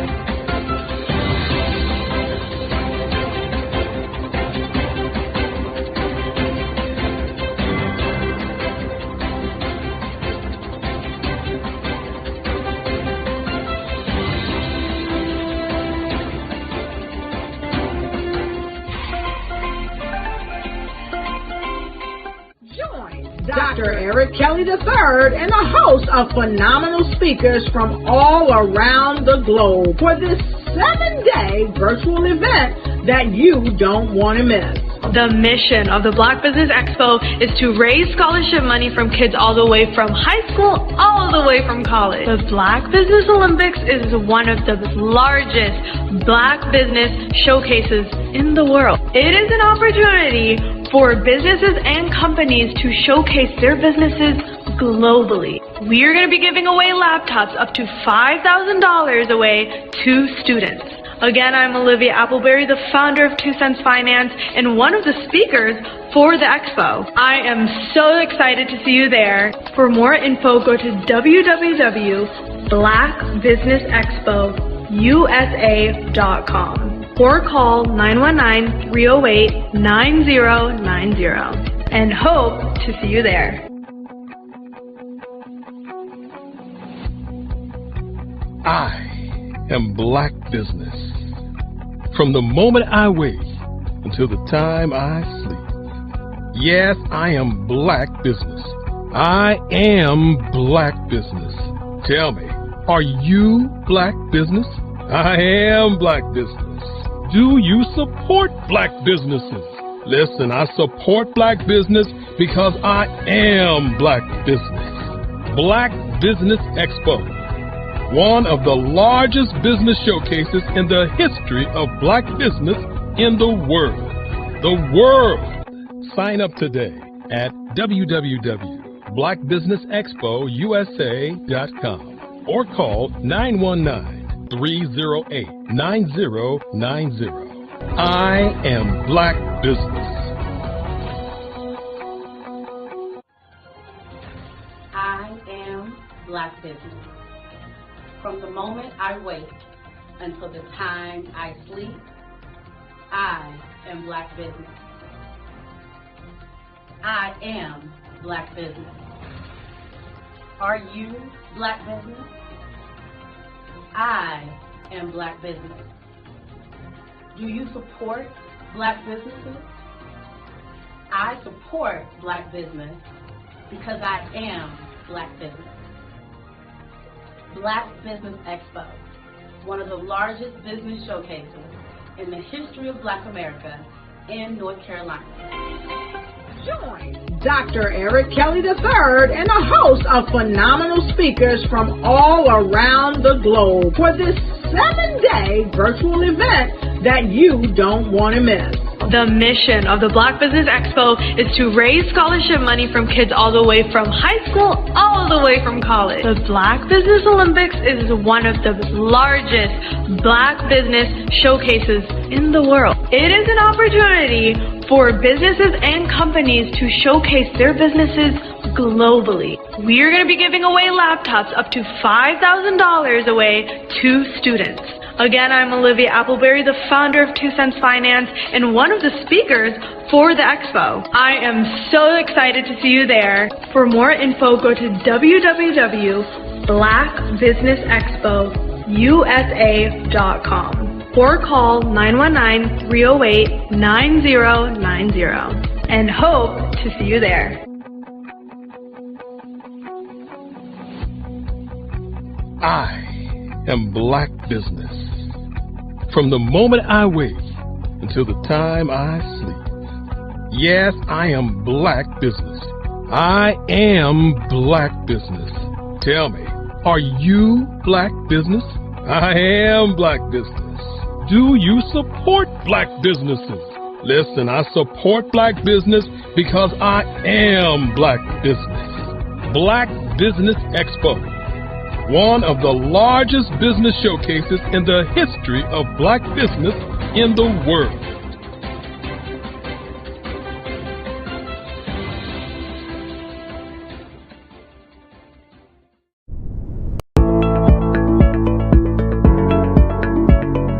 Prepare for what's coming and dominate in economic winter.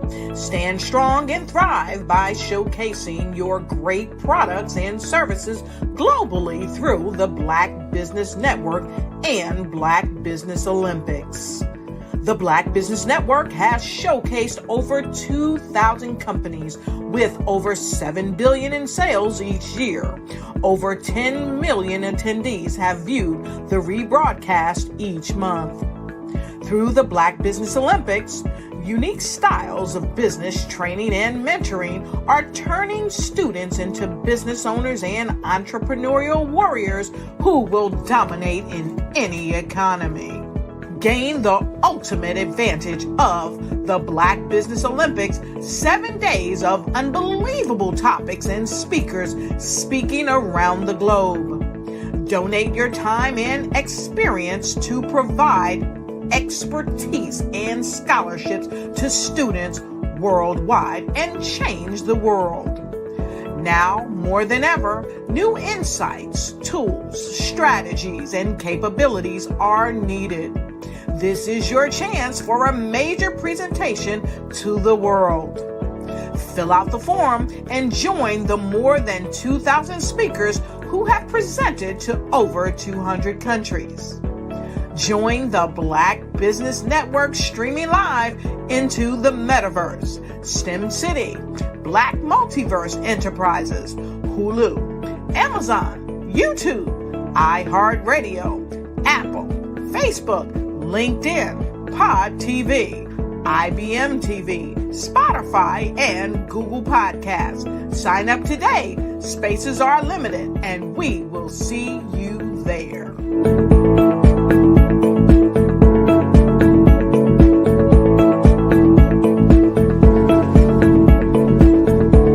I was born in a little village on the island of Haiti.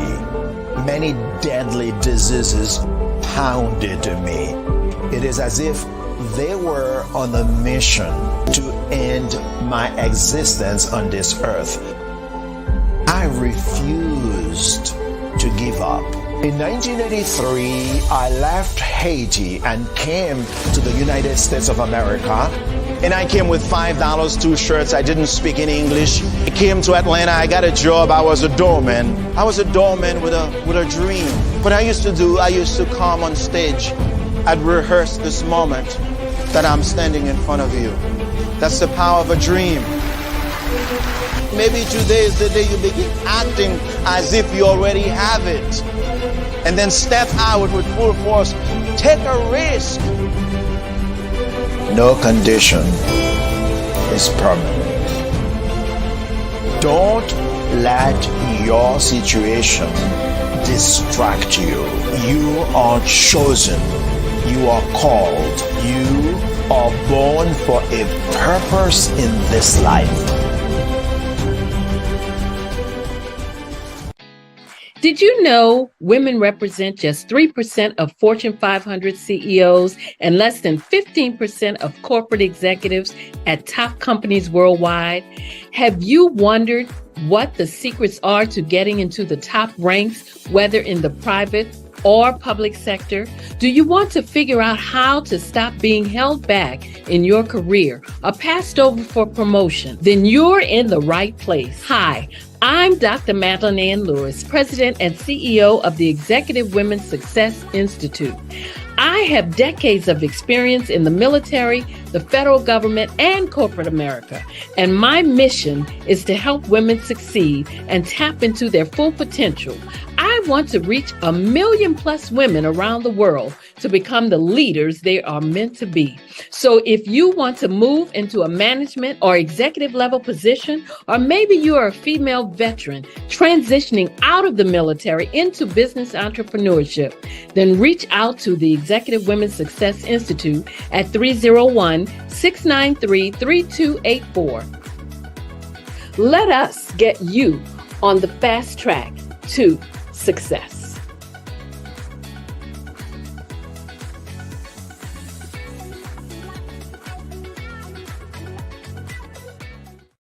I'm Ramon Gray, founder of Smart Hustle Magazine and smallbiztechnology.com.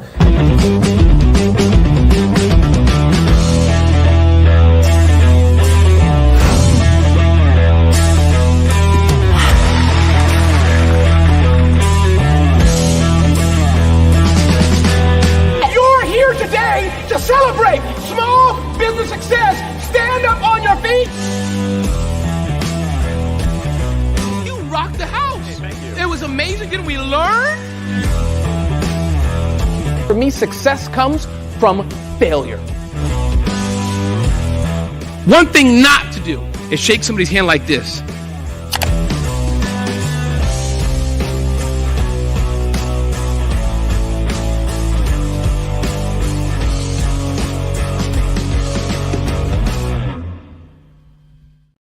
I'm Kennedy Harris. My genius is being an entrepreneur. I'm the CEO of K-Lock, a company where I develop my very own line of kids supplements. I currently market my multivitamin for kids to help combat weak immunity. During the pandemic, research has shown that having a strong immune system is key to fighting off disease. My vitamins are for kids, but adults can benefit from them as well. I'm adding a proprietary blend to my supplement line. I want to create my own blend so that I have a competitive edge in the marketplace. Staying healthy is important to me so that we live longer and have healthier lives. My website is klockproducts.com. That is Klock. Genius is common.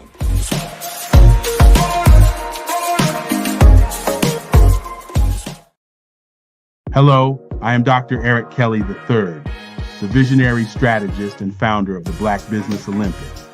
I invite you to showcase your Black-owned businesses on the Black Business Network global stage. The Black Business Olympics is a global Black Business Network platform that propels Black-owned businesses into the international spotlight.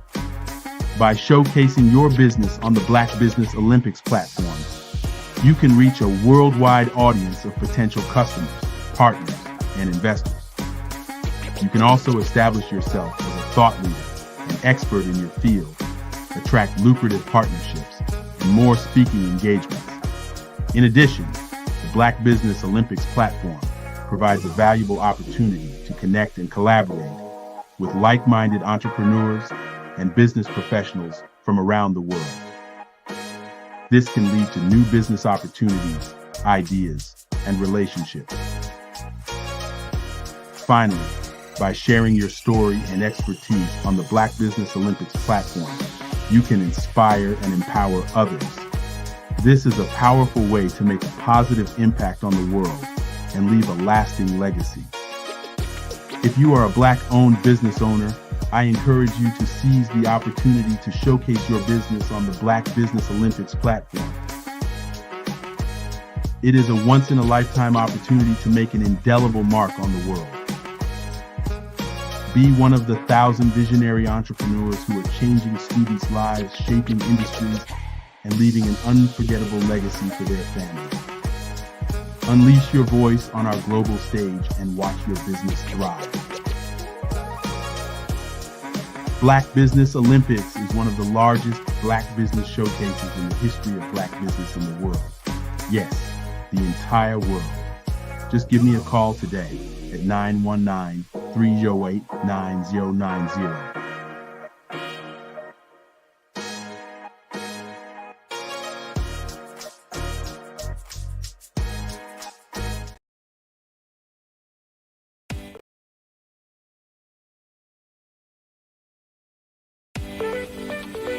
You are in the right place at the right time. The Black Business Network opens again for its Black Business Olympics, a 24/7 broadcast on business, strategies, global branding, social media marketing, finance, advertisement, and much, much more. Featuring the top, most powerful entrepreneurs and speakers and thought leaders from all around the world as they gather together for this phenomenal event. Join the Black Business Network streaming live into the metaverse, STEM City, USA, Black Multiverse, Pod TV, Roku, Hulu, iHeartRadio, Apple TV, YouTube, TikTok, Instagram, Google Podcasts, Facebook, LinkedIn, IBM TV, Spotify, and Twitch. Tune in today and be a part of this amazing movement. The Black Business Olympics welcomes you.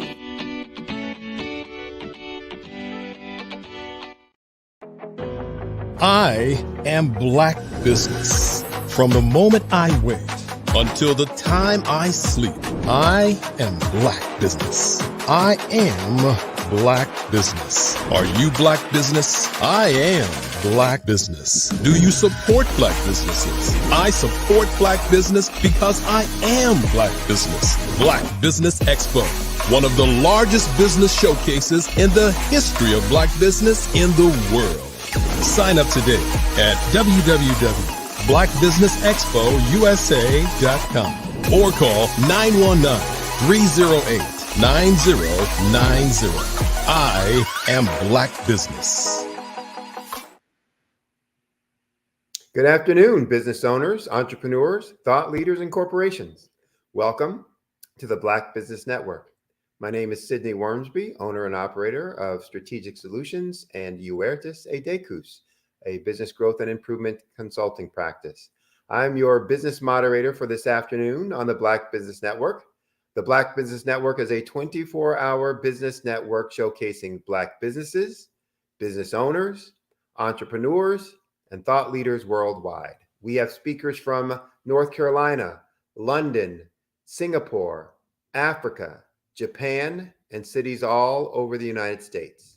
The Black Business Network is a global community sharing its business knowledge to empower, inspire, and educate businesses about business. Our next speaker is coming to us from the music and entertainment industry, Mr. Typhoon Williams. He's a young but very intellectually mature whirlwind of a talent, well known for his dexterous and ingenious abilities in musical creativity. Growing up in Japan, his upbringing adds a keen sense of Japan's core values of honor, respect, and loyalty to his persona. Also, his unwavering compassion towards the universe, especially in realms of quantum mechanics, gives his music a relaxed and imaginative feel. From his clever punchlines to catchy hooks, Typhoon's unique upbringing adds a sense of je ne sais quoi to modern music. Please help me present Mr. Typhoon Williams. Hi there. Hi, good afternoon. How are you doing? I'm doing well, sir. It is an honor and a pleasure to be on this beautiful network that we call business. Glad to have you here, and glad you could take some time out and share your thoughts and knowledge with us. So first of all, tell folks a little bit about the genre of music that you are primarily work in, operate in, create in. Okay. Well, basically, with the name Typhoon, as you can tell, it's a Pacific storm, but in the center of it is very calm, like in a hurricane or a tornado or something. So it's just basically toroidal energy, a bunch of different energies and a bunch of different parameters that come within our life. And I just bring them all together to one center point. And so I become that center point of the Typhoon. Because we all come from walks of life, whether it's, being in one stationary place or we travel around the world our whole life. But within that same experience of life, we literally have a world of all type of energies going on, and it's swirling around us constantly. And we have to learn to focalize that energy into one point and calm it, and be put a piece of it and carry that energy with us and start moving things around and then bringing things up, mixing things together. And most of all, it comes down to unity and, transferring that unity back out.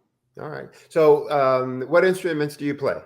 I play the keyboard, piano, of course. I taught myself how to play violin when I got in the Air Force, because I saw someone playing the violin and I wanted to, find a way to connect to people, mainly for the girls at the point in time.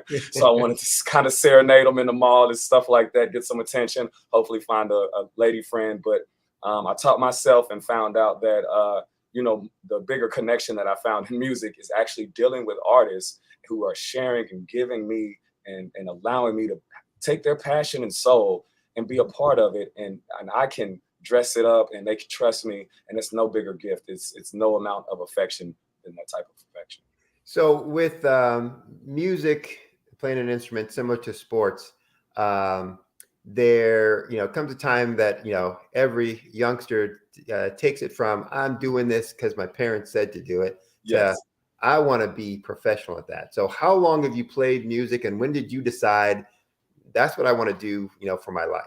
Well, it's kind of funny because no one in my family does music actively or even as a hobby. They just listen to music. They do a little two-step dance, at a family gathering or anything like that. But I got into music because it was something that was always a part of my life. It was always there. It was always the median. It's everywhere. And just doing research from it, come to find out it is the form of communication. It is mathematical. It's energy driven. It's emotion driven. And also it is actually quantum driven, through the source field of imagination, through ideas that we know no one shares one idea. No one comes up with an idea. That idea is shared in a cloud of energy that we are tuned in like radios and we pull from it. And so, I got into it like that because it was something just giving it to me nonstop. I had a way with words. I had a lot of rhythm growing up and everything. So, and I wanted people's attention as well. I wanted a intellectual attention. I wanted to prove myself that I'm not just a regular kid. I can stand and have a conversation with other smart kids and other adults as well. Just my place in life, my purpose, and music drew me there. I come from a military family, so it was, music is mainly free, unless you're coming from more traditional genres of music.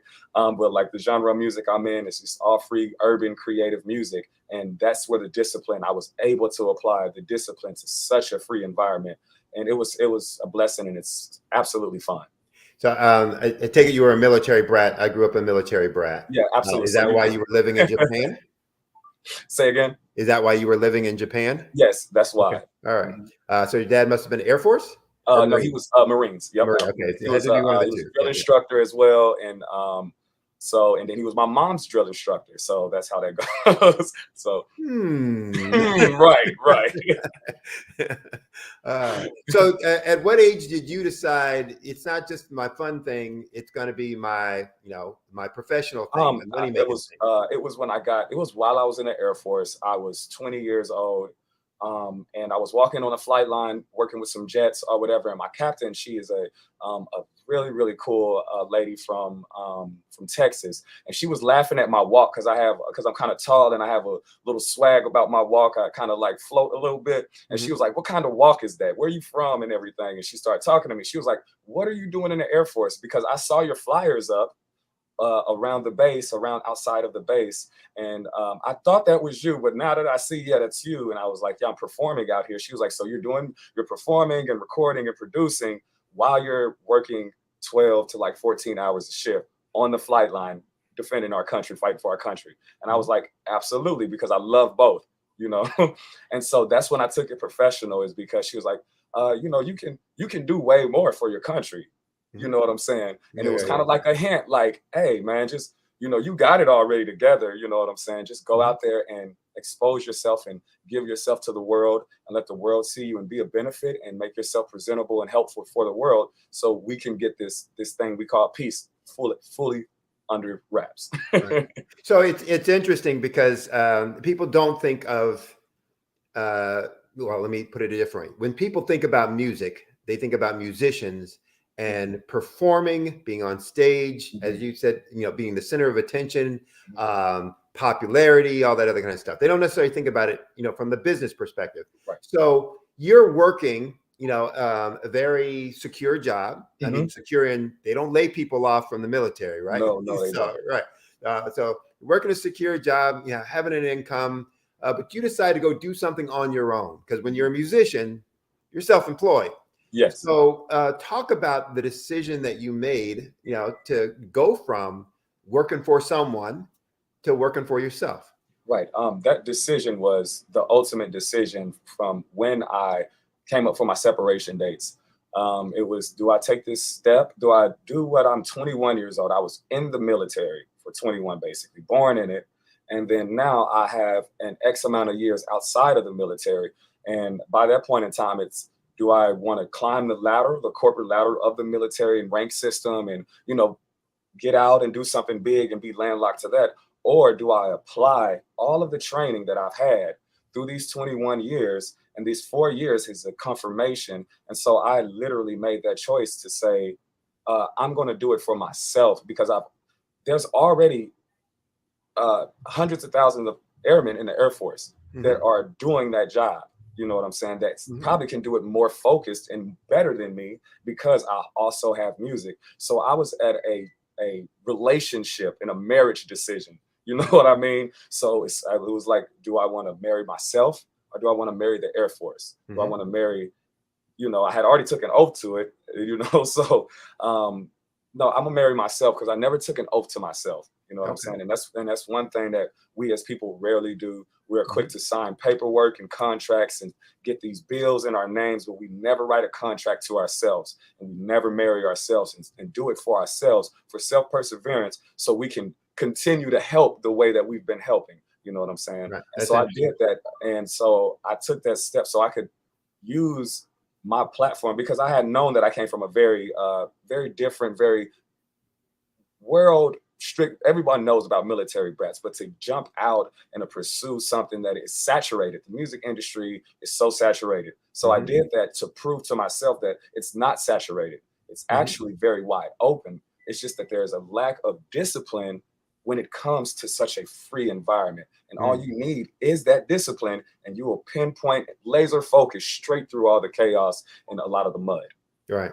Well, it's interesting you mentioned about the discipline piece too, because when you hear of the stories of, those who have been big and famous. And from our culture and community, when you hear the likes of James Brown, Michael Jackson, Prince, and if you get into today the Jay-Z's, etc., you'll start hearing about the discipline that they had about their craft, and about their business. If we're doing a show, there's no half-stepping, there's no sort of this is the move, this is the time, this is the step, etc.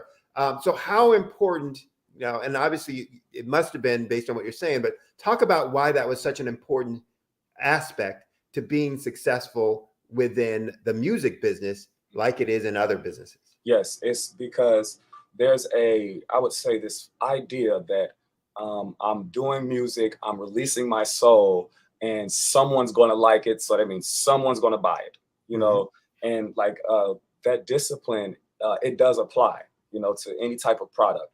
And with that, I literally had to separate myself from the love factor from it, from the self and the ego of it. It's like, but this is how I feel and this is what I made. And I had to come to terms that there's a discipline that I want something from someone, and that's attention, that's some time, and that's some money. You know what I mean? With all business. And I had to be willing to give them something. And it comes through the form of discipline. It comes through a form of representation, of self-representation. And so when I jumped out and made that transfer over, that was the power move of making that. It was a self decision that I made of myself. It was like, it's all in or nothing. And it's so easy to say that, but to do it, it's really not. And, right. And I took a lot of baby steps. To come to this terms of where I'm at now. It was a lot of baby steps with a minimum amount of resources. And that's what it's about.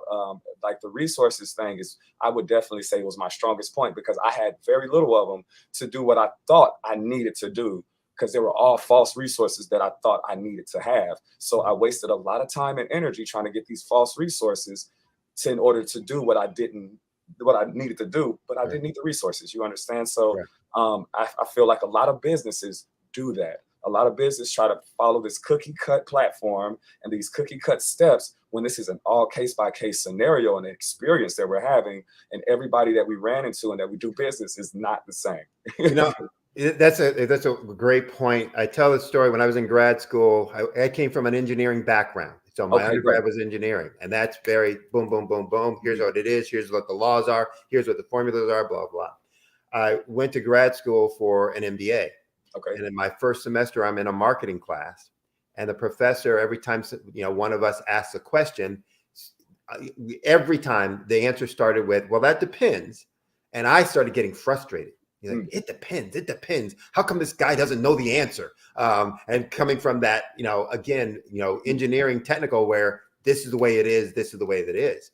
And I was struggling in the class, even though I'd done very well, struggling in the class because I couldn't quite get that concept that you just brought there, that the depends wasn't, I don't know.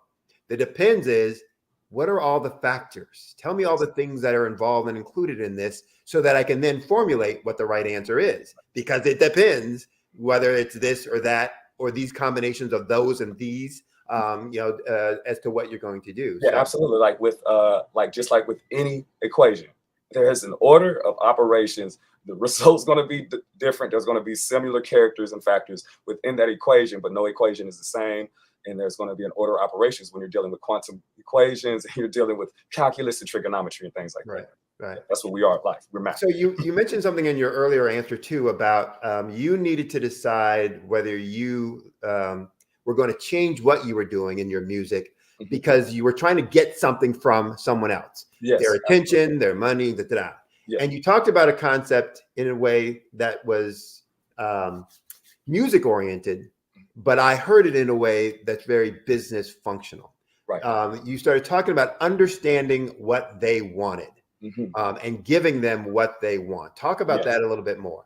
Well, I understood that with today's, like with market is still the same. There's no, now is now. We're still going to need people. And I understood, what I was always good at is why I'm doing what I'm doing now, is just being able to give people attention to hear what they're going through. And that's how I made a lot of friends in my life. It's just by having, these ears are small, but they can take in a lot, And I listened to the people, and that's basically like your customer.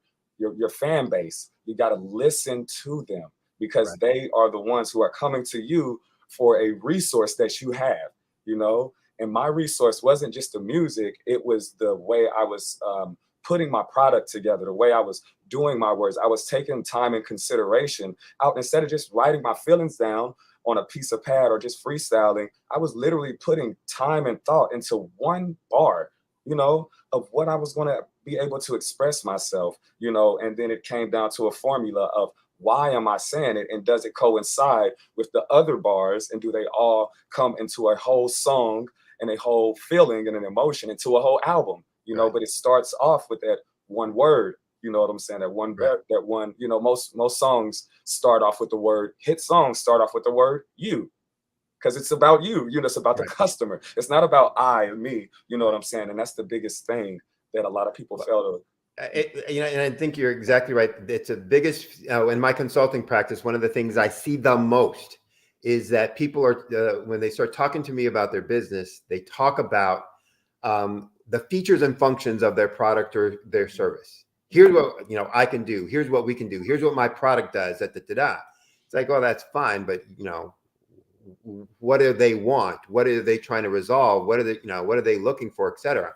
And what you're talking about there is key and kind of front and center. If you're going to have a great business, you have to start with, what is the problem that I'm trying to solve, and who am I solving it for? Now I understand them, and I can now create something that really works for them, but I also know how to speak to them. You know, and you might be speaking to them literally in a song where, you know, another type of business, another industry will be speaking to them in their marketing message, in their flyer, in their advertising, in their brand colors, and all those other kinds of things.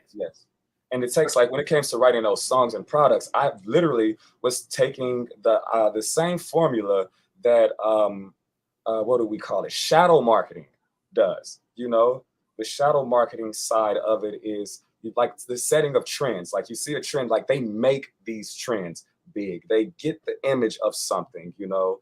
And so I was seeing, what is it that people are looking for on a broader scale? It wasn't about like more shiny things, because everything's dropped down a little bit, but the business, it was more about more organic things, you know what I'm saying? Connecting to people. People, like, because we've been so separated from the post-COVID situation, and it hurt us really bad on how socially connected we were, you know, because we all played a major role on the decision makings of the products we were buying. We played a major role on the decision makings of the events we were going to go to. And once that ceased to happen, we lost the connectivity of how we connect with each other, with our likes, our do's, our don'ts, you know what I'm saying? And that's where people spend their money and wants to spend their time and their energy at and their attention at, is where they feel comfortable at. And I love to make comfortable products, comfortable music, to where grandmama can listen to it, uncle can listen to it, and a niece and nephew can listen to it. Because, you know, my mom and dad are military, and I can't misrepresent them. I got to have honor. And I do that amongst the whole human race. You know what I mean? The whole race, I do it for it. So somebody told me the quote and the phrase one time that everything you do to either honor or dishonor someone. And so you need to choose whether you are choosing to do something to honor someone, which usually is the result or results in good behavior and good outcomes, positive outcomes, or if you're doing something to dishonor someone, which usually results in bad stuff, bad actions, bad activities, and bad outcomes. So I think you're kind of talking to that same point. Most people, as I said before, don't know the business, music as a business. They know it as the entertainment and the fun and all that kind of stuff. What are some of the other business aspects? So after the music is done, meaning after the music is created, what's the business aspect of music? Like anything else, manufacturing, you go from this pre-production to this production, and then the post-production. And once you get this product all sealed up, like your song, say if you got an EP, say if you got your album, or say if you got a single, or just a little digital project or something like that, But, you know, you still have to go through those steps like every single business, you know, because business is business no matter where you go. Only in Japan, you got to take a different law class to do Japanese business because they operate with a hierarchy system and everything a little bit. And so, but it's the same thing across the board. It's going to be one of these things to where you have to know this product, and it's not about demographics or targeting, right? It's about, you should already have that taken care of when the product is done, or you just made a random product for no reason. So it's about literally, is it comfortable? You know, or am I comfortable with this product, releasing it? Because most of the people who do music don't even live the lifestyle of the music that they're doing. You know, they don't even want to own up to the product that they're making. So it's almost like false advertising and fraud.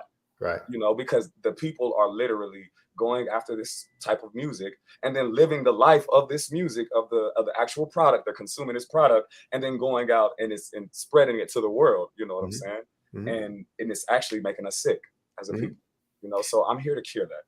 So when you talk about, you know, and again, I love the phrase, business is business, no matter what industry that you're in. So absolutely correct. So I hear you talking about, hey, after I've created this thing and it's in its, you know, bright, shiny package, it's brown paper bag, whatever it's in, I still have to go out and I have to market it. I have to, you know, let people know that it exists. And I have to make sure that it meets some need or expectation that they have. And so I'm doing all those same things around identifying who is my market, what do they want, what are they willing to pay for it, you know, where do they want to buy it, pick it up, you know, etc. No more music stores anymore. You're going into, unless you're buying, you know, vinyl. But that's good. Yeah. So, but you know, where are they going to pick it up? What's the best place for them? What's the best distribution point? Yada yada yada yada.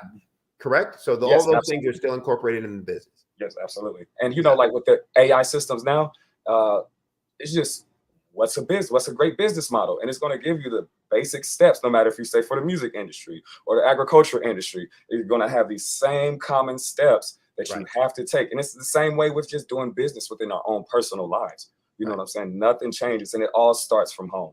You know what I mean?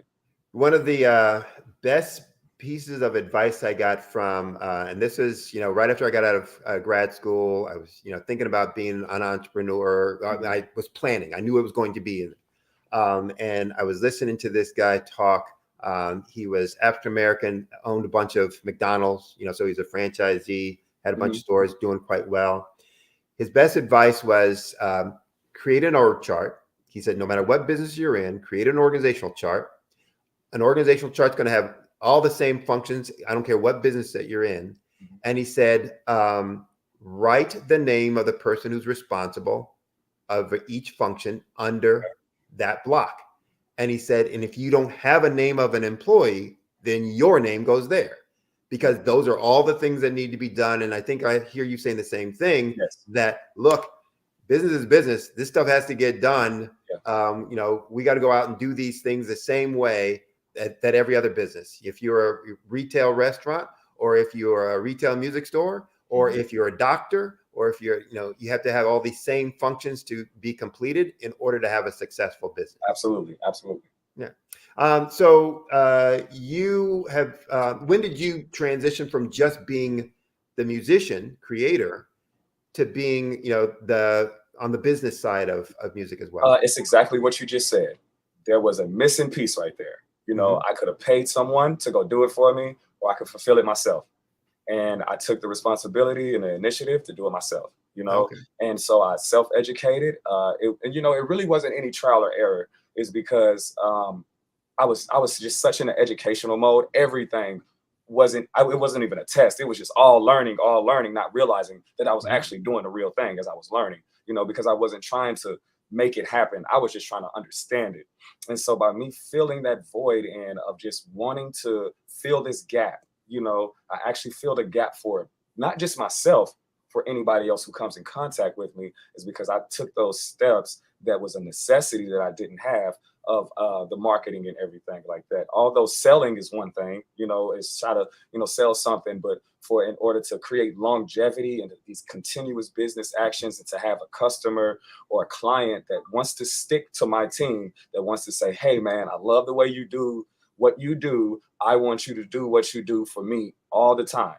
You know, that's a family. That is a relationship. That's like becoming the family doctor, you know, and you have to, I found out that there are people who needed those things. You know what I'm saying? And I wish I had a network like this back in the day, you know, other than the trials and tribulations that I ran to just by running into people. And so the major deciding factor was that void was there. That's a real empty space, you know, and I felt a real disconnect. So I connected myself, and then lo and behold, it's the same exact thing as any other marketing. It's get it together, target it, find out where you're going to put it, and so forth and so on, and then just trust it. But it has to be a good product, that's a comfortable product that you're comfortable with, because there was a lot of products out there that I've made with other people and other clients that I wasn't fit with. So, and it never went anywhere, is because my heart and soul wasn't in it all the way in it. I just did the service, and I found out that was not the best type of business to do. You know what I'm saying? So talk about that. So you went from, basically adding the business side to you. Yes. But then you started taking on other clients on the business side, you know, running the business function for them. There were artists and producers and engineers like myself who just didn't have that, you know, just the case-by-case scenario that made me want to go for that, you know, because they're so focused on one side through, you know, media or anything. So talk about the biggest the biggest learning that you had going from just being an artist to being, you know, the business side and the business head of that. And then talk about, well, do that one first, and then I'll ask the follow-up. Okay, no worries. So it was recently, actually. It was June, I would say late July, around July 28th, around there. I had got accepted as a full-time management contract from a record company called Liquid Sound Records. And I was scratching my head like, full-time management contract? Like, oh, I thought what about a record deal? You know what I'm saying? And that's I literally looked it up and I read over the contract. As I was reading over it, I said, aha, this is how it is. This is real business right here. You know, it wasn't that somebody's giving me an advance. It wasn't that somebody is going to give me a handout and expect me to pay it back and I have to fulfill all of these obligations and everything. It was that somebody is willing to represent me and to make me a part of their team and to actually do business with me for here on out. You know what I'm saying? Not just a one-time interaction, like, you know, like a sale here and, oh, okay, you got your product, I got my money. We all go separate ways. You know, that's when the aha moment came and said, this is business. This is why it's spelled a certain way of busyness. You know what I'm saying? Because it's something that's supposed to constantly keep you busy. And aha, this is the moment. This is when you're supposed to do business with other people on your same level and come together and combine and everything, and we all grow together. Okay. Now I'm going to ask a similar question on what was the biggest aha from doing it just for your own music and yourself to when, you know, the biggest aha that you got when you started, you know, representing others as their business head. Right. It's the biggest aha moment when I was doing it for myself. I said I need to pay for everything. I need to provide I need to have somebody do everything for me, you know. And I had to go get a photographer for my photos. I wanted to go get another engineer to master my music, you know, someone to listen and mix it, you know, and everything was about me and myself, you know. And then the aha moment came at the same time. It's just like, I did it all for myself and paid for it for myself. It's all in a nice package. And I did it for myself. And then that was the end of it. That was the only aha moment to say, oh, I did it for myself. Not until recently where I had that other aha moment, and everything that I had done for myself, Mr. Sin, it had literally was what they asked for and what they needed for them to do business with me, you know? And it was like I should have, it wasn't like I wasn't doing it the wrong way.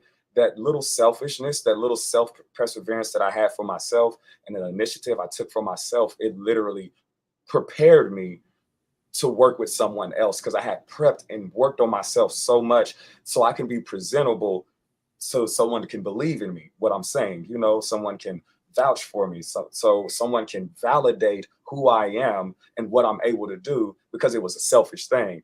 And until that happened, it was like, oh no, I realized it's about us. It's about looking for people who are like me. You know what I'm saying? Not people who are going to be able to do stuff for me. Right. All right. So finding your people, finding your tribe, and bringing them into your circle to be able to then, you know, make some other stuff happen. Yes, absolutely. Okay. Together. Yeah. Because I was, you know, doing it by yourself. It's really, it's mind boggling. It really is. So, it's an interesting point because when I talk with, especially when I do career coaching, you know, for folks, but, you know, when I'm talking to employers who are looking to hire, I talk about, you know, there are three things that somebody will hire you based on. You know, can you do the job? Will you do the job? And do you fit in? And most people think they're going to be hired for, can I do the job? Most companies hire for, do you fit in? So they know they can teach you how to do the job. They know that they can hold you accountable. So will you do the job? You'll either do the job or I'll hold you accountable. So I'm not worried about that either. Right. But do you fit in? And that's the thing they interview for, because I can't change that. You are how you are. But what they do know is your success is dictated or determined by how close your values fit with the organization or structure that you're in. And that's what I hear you saying is your aha was identifying it was more important to find those people who were like-minded and aligned with you to be within your business network than to find that they were the best this or the best that. Absolutely. Absolutely. That's 100. That's right on the head. And I think that's great, you know, info for people to hear and understand, because often that's, you know, what people are like, well, I need the best accountant. You know, I need somebody, you know what? Yeah. But, you know, the best accountant who could care less about you, or who doesn't have the same value set that you don't, or may give you completely different advice and you may never feel comfortable with, or comfortable around. You know, but folks who are like-minded, who think like you, who want the same things, who have the same values, the same beliefs. Yes, they need to be competent, but they don't necessarily need to be, you know, the objective best in those things. Yes, absolutely. You know, everything else becomes, you know, important and critical. Great advice. Great advice. Yes, thank you for that question, because it's helping me regulate everything, you know, because, you know, I'm steady in the business and everything. And it was a powerful moment for me is because I didn't get a check. I didn't get a big record deal. I didn't hit the lotto when I felt like I really made it. I can really do this. It wasn't when my captain said, you know, you can do better. You'll do way better out of the Air Force. It wasn't, you know, like when I was on stage and I had all type of different races clapping for me that I felt I can do it. It's when someone of the like mind and of like success offered me a contract, you know? Right. Said, I want to work with you. I want to work with you. And it's just like, but you're a 21-year-old underground record label who's been operating the hip hop scene for 21 years plus, and you got your full staffing. I was just looking for a record deal. I didn't want to be full-time managed, but because that's exactly what I wanted, because I didn't know what I wanted. You know what I mean? Until I realized and found out, oh, this is what I actually wanted. That's when it was such an aha moment. And it's like, oh, it's like that with every business industry, you know? It's the validation, the moment where you feel like I belong. Especially in banking when it comes to the moving of money. It's this imaginary money being moved around. It's all nothing but validation and someone saying, yeah, they have money, you know. All right. So talk about, and we're running out of time, so I'm trying to sneak in a couple questions here, or at least one. But talk about the trait, characteristic, or skill that you had all along that you found helped you the most in getting to where you are now? Oh, by far, my strength and weakness all in one is my submissiveness. You know, it was being able, because coming from a military family, it's submission only. You know, submission or dismission. You know, nothing else, nothing in between. But when it comes to that, it like that weakness part is me, that character trait, submissive. I sat down and I was able to submit and be okay with listening to people that made me uncomfortable. You know, because that end up them being able to get whatever they had off on their chest actually made them comfortable, which made me more comfortable. You know, so I submitted to the cutting my pride away when I was houselessness and going to the VA as a veteran and say, I need help. You know, I submitted to my situation, like how they say, submit, you know, to your religion, you're out of your religion, you know, just submit, you know what I'm saying? Like getting on your hands and knees is not a form of being broken down, and it's just submitting to the environment, submitting yourself to the moment of now. And it has carried on and has made me, I've been having that since I was a child. And that's how I had so many friends, because people were like, hey man, this dude listens, he's not a threat, you know, like, and that's what you want people, like I say, that whole word again, comfortable. Comfort is very it. You know, that's powerful. I teach Sunday school in my church, and I did this whole thing with my class about submitting.